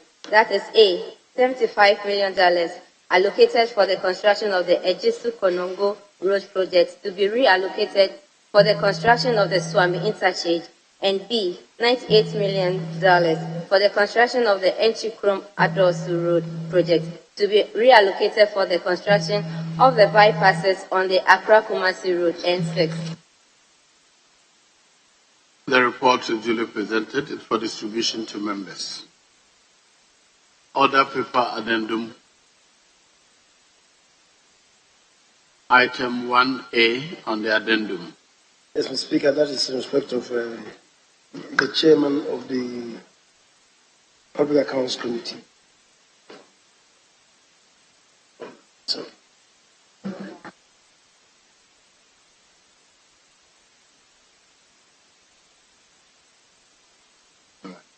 That, Mr. Speaker. 1A is by the Committee on Trade. Oh. Committee on Trade.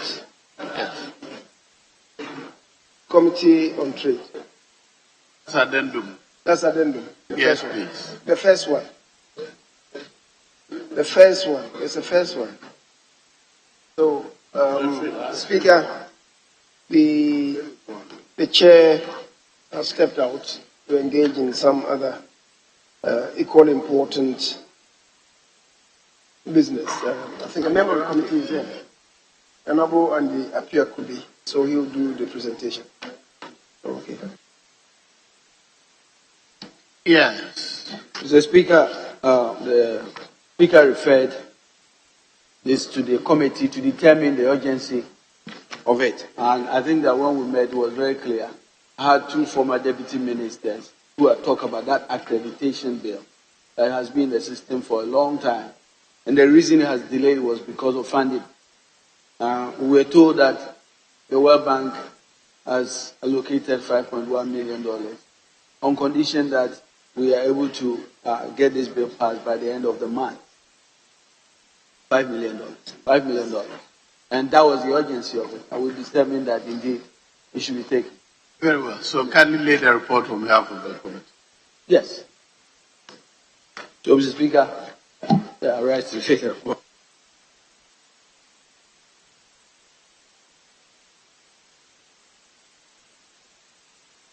Kindly read it out, please. Report of the Committee on Trade, Industry and Tourism on the determination of the agency of the Ghana Accreditation Service Bill 2023. The report is duly presented for distribution to members. Item B is by the chairman of the Public Accounts Committee. Yes. Mr. Speaker, the bill was referred to the committee to determine the agency of it. Now that they have so determined and they brought the report to the House, the sticker to that is for them to then go and consider the main bill and report to us. And because of the urgency of it, we may have to work expeditiously. Very well. Yes. Speaker, if I may seek clarification, I know that normally when that report comes, it is taken before the committee proceeds to consider the bill.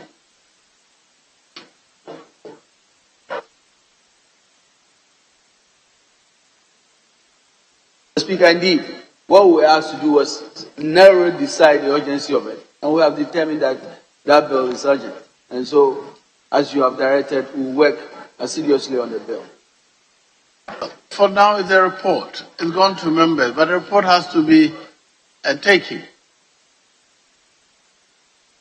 Mr. Speaker, respectfully, what we have done now sits with Article 106, Clause 13.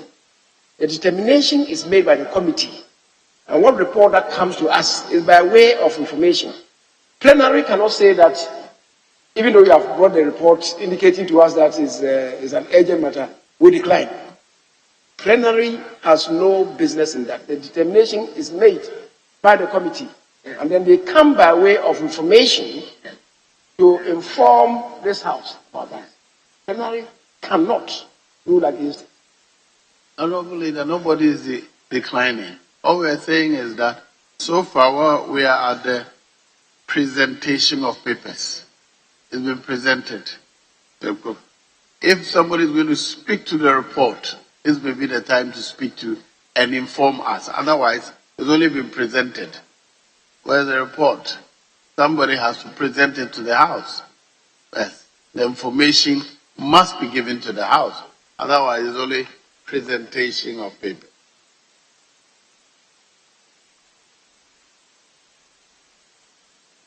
Speaker, you are right. You are right, but we don't have, the chairman himself is not here. Very clearly.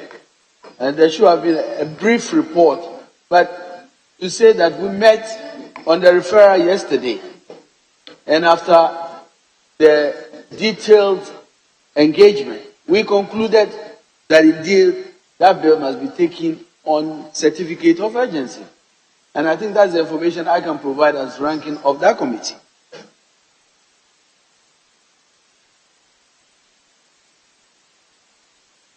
Yes, sir.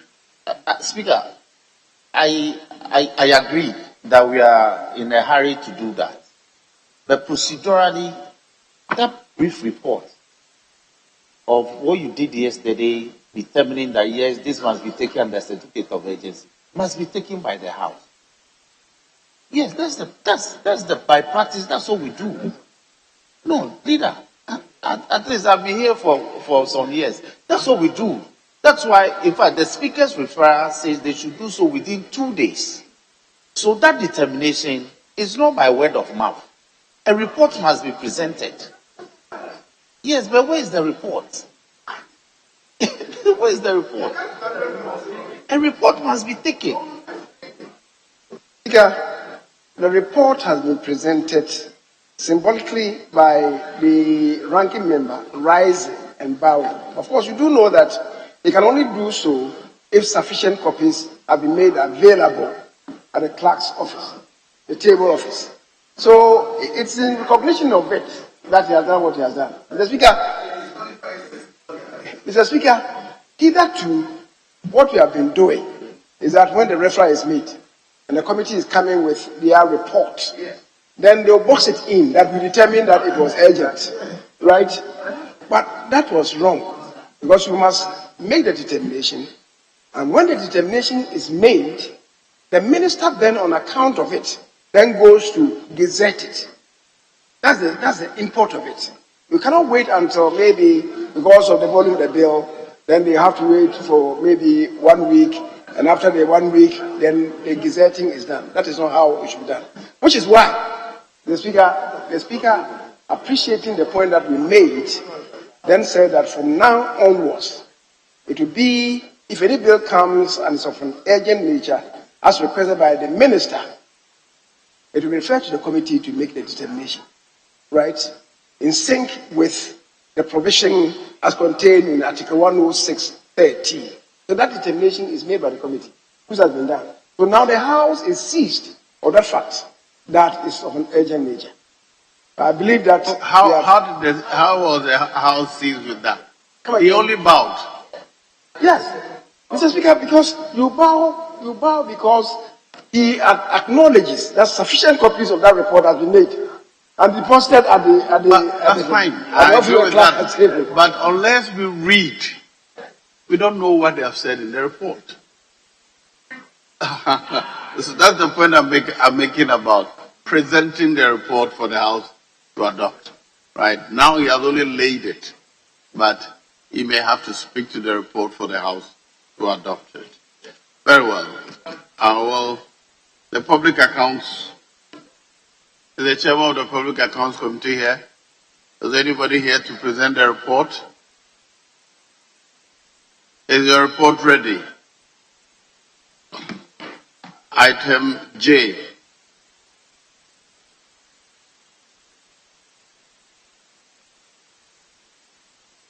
I'll defer that.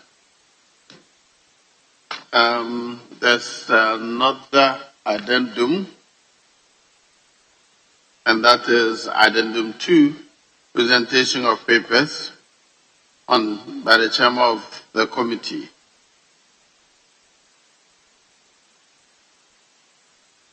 Is that a public accounts committee? He's not here. Yes, either. Mr. Speaker, I know the chairman of the Public Accounts Committee to be a very diligent member of this House. He's very meticulous in what he does. I thought that if the reports were not ready, it would not cause them to be advertised, especially when he's not here and it's caused an addendum to be effected on the other paper. So I want to believe that the papers are ready. If the reports are ready, but if they are not ready, then maybe you can stand them down. But I want to believe that the Honorable James Adeji is a very diligent member. It will not cause them to do that.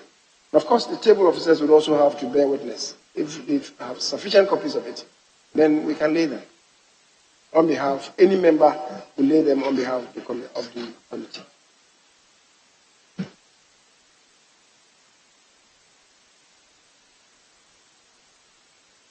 Very well. In that case, shall I defer the presentation? Shall I defer the presentation of the papers on addendum 2? Or will you present them on behalf of the chair? Speaker, with the leave of the House, I'm willing to do that. Because I know that the reports are ready. I'm a member of the Public Accounts Committee. Very well. So item 2, I. Can you present them together? Speaker, on behalf of the chairman of the committee, yes. Report of the Public Accounts Committee on the report of the Auditor General on the consolidated statement of the foreign exchange receipts and payments of the Bank of Ghana for the year ended 31st December 2020. Report of the Public Accounts Committee on the report of the Auditor General on the public accounts of Ghana, ministries, departments, and other agencies for the year ended 31st December 2020. Report of the Public Accounts Committee on the report of the Auditor General on the public accounts of Ghana, public boards, corporations, and other statutory institutions for the period ended 31st December 2020. The reports are duly presented. They are for distribution to members. Very well. Yes. Which motion? Are you ready to take this report? The report is the report in dispute is what has been circulated. I'm just saying that report is for the information of the House. We don't take any decision on it. It's for the information of the House. Having said so, Mr. Speaker, because tomorrow is, we're not required to sit, I'm required to present the business statement for next week today. So if I could have some.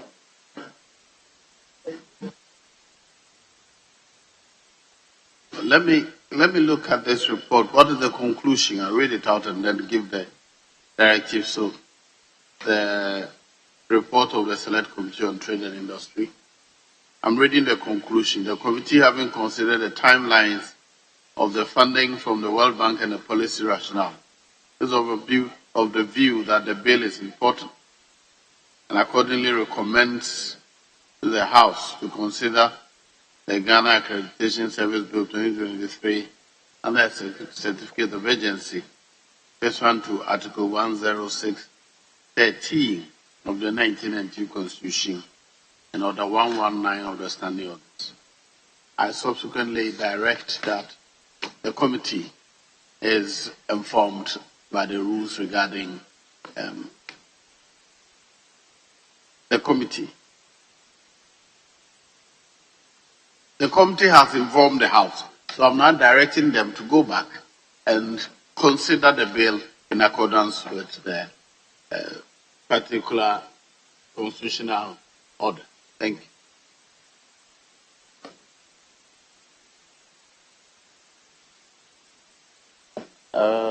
Very small correction. The paragraph that you read, line 3, the bill is important. The bill is important, not is important. That's a small correction. Notice that. That's why I didn't read the wrong version. Very well. I am advised that the Speaker wanted the leadership of the Committee on Constitutional and Legal to join the Committee on Trade to consider this particular bill. So I so direct. Now, you may present the business statement for next week.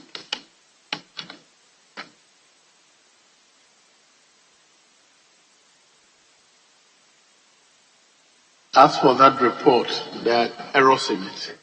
I read some of them. I overlooked the errors. So please, we are done. We have gone past that. Let's move on. It's okay. Let's move on.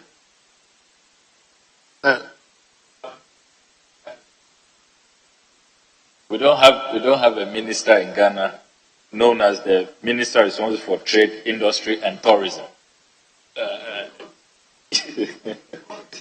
Yes, but it says that by the Honorable Minister responsible for Trade, Industry and Tourism. The introduction, 1.1. I noticed all that, but I did not read that, so that the record did not so capture that our records will not capture it. Thank you, Mrs. Yes, Honorable Majority Leader.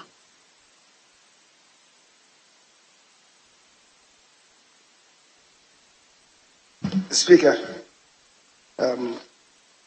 the Business Committee met yesterday, Thursday,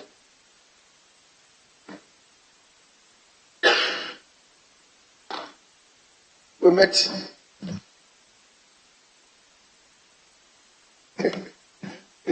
the Speaker, just to effect the correction, the Business Committee met today, Thursday, and arranged business of the House for the second week ending Friday, 16th June. And the committee accordingly submits its report as follows.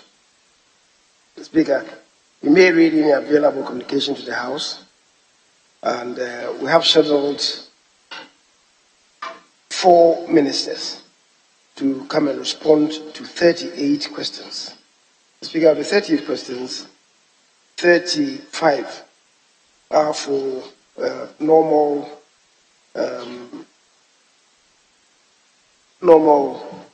presentation, and 3 are urgent questions. Mr. Speaker, you may admit statements in accordance with Order 72, and papers may be laid during the week, and reports from the committees may also be presented to the House. Motions may be debated and their consequential resolutions, if any, taken during the week. Mr. Speaker, the Business Committee again urges committees with referrals to expedite work on sale for the consideration of the House. And the Business Committee urges the committees on Constitutional, Legal and Parliamentary Affairs, Lands and Forestry, and Food, Agriculture and Cocoa Affairs to expedite work on the following bills for the consideration of the House as a matter of urgency. Speaker, we have the Intestate Succession Bill. It's been with the committee for quite some time now. Then we have the Wildlife Resources Management Bill 2022 and the Grains Development Authority Bill 2022. The Speaker, in accordance with Standing Order 160 sub 2 and subject to Standing Order 53, the committee submits to this Honourable House the order in which the business of the House shall be taken during the ensuing week. The Speaker, the agenda have been set out, and we have various days when various matters are to be transacted in the House. That is beginning Tuesday, the 13th of June to Friday, the 16th of June, 2023. I would want the Hazard Department to consider the entirety of the report as having been read and capture same into the Hazard. Speaker, I so submit. Yes, honourable members. I'm grateful, Mr. Speaker. Mr. Speaker, I will be brief. Mr. Speaker, I note that the Honourable Minister for Finance has been programmed to answer questions in the ensuing week, specifically on Wednesday. On Tuesday, I did make an application which the majority leader said will be considered, which is a briefing on the IMF program. I would have thought that since the finance minister is available next week and is going to come to the House to answer questions, is it not possible to take full advantage of his presence and have him brief the House on the IMF program? I just want to find out if the Honourable Minister for Parliamentary Affairs and Majority Leader has considered that or will consider that, so that as they say in Ghana, kill two birds with one stone, and take full advantage of the minister's presence. Finally, Mr. Speaker, I note that there are a good number of the papers that we have taken today which still appear. So we may have to do some cleaning up. For example, on page 2, the budget performance for the Ministry of Railway Development, the GMPC work program, we have done all of that.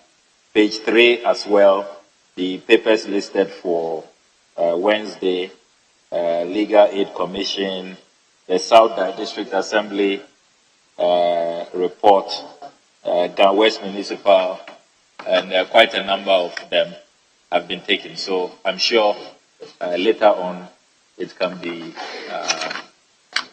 amended so that if there are more papers outstanding, we can replace them with those papers. Thank you, Mr. Speaker.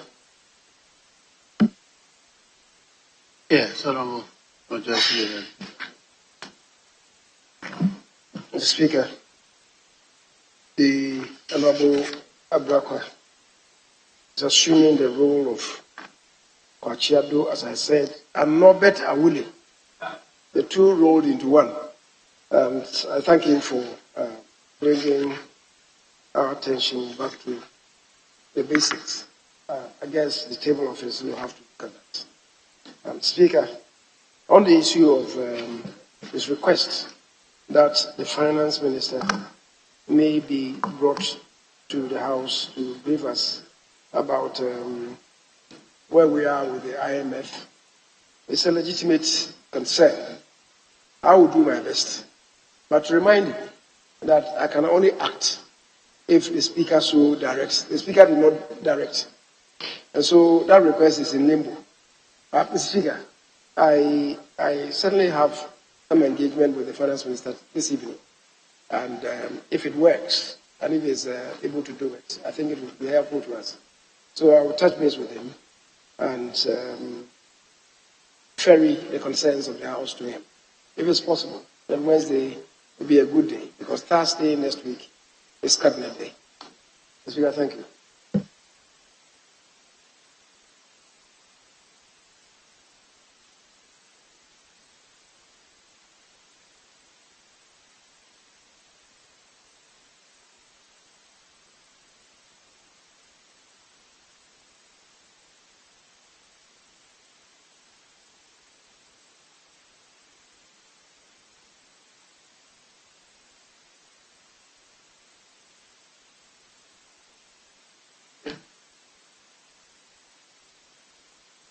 Yes.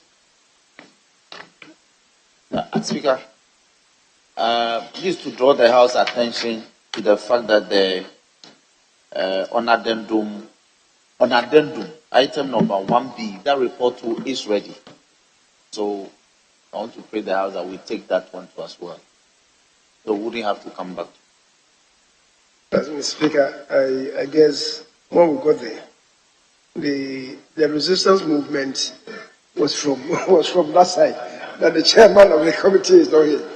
But now that the House has agreed, I guess he could do the presentation on behalf of the chairman of the committee. Very well. Member of the committee, you may lay it on behalf of the committee. Report of the Public Accounts Committee on the report of the Auditor General on the Public Sector Accounts of Ghana, Consolidated Fund, General Government, for the year ended 31st December 2020. The report is duly presented. Is for distribution to members. Honourable members, before I bring proceedings to a close, I'm advised to remind the House that members will take part in the National Tree Planting Exercise. Members are to collect their T-shirts from the officers of their respective whips, and there will be no plenary sitting tomorrow. Thank you very much. On that note, members, the House is adjourned.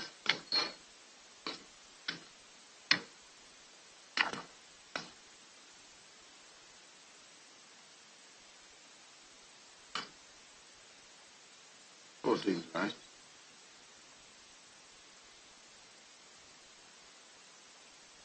The House is adjourned till Tuesday,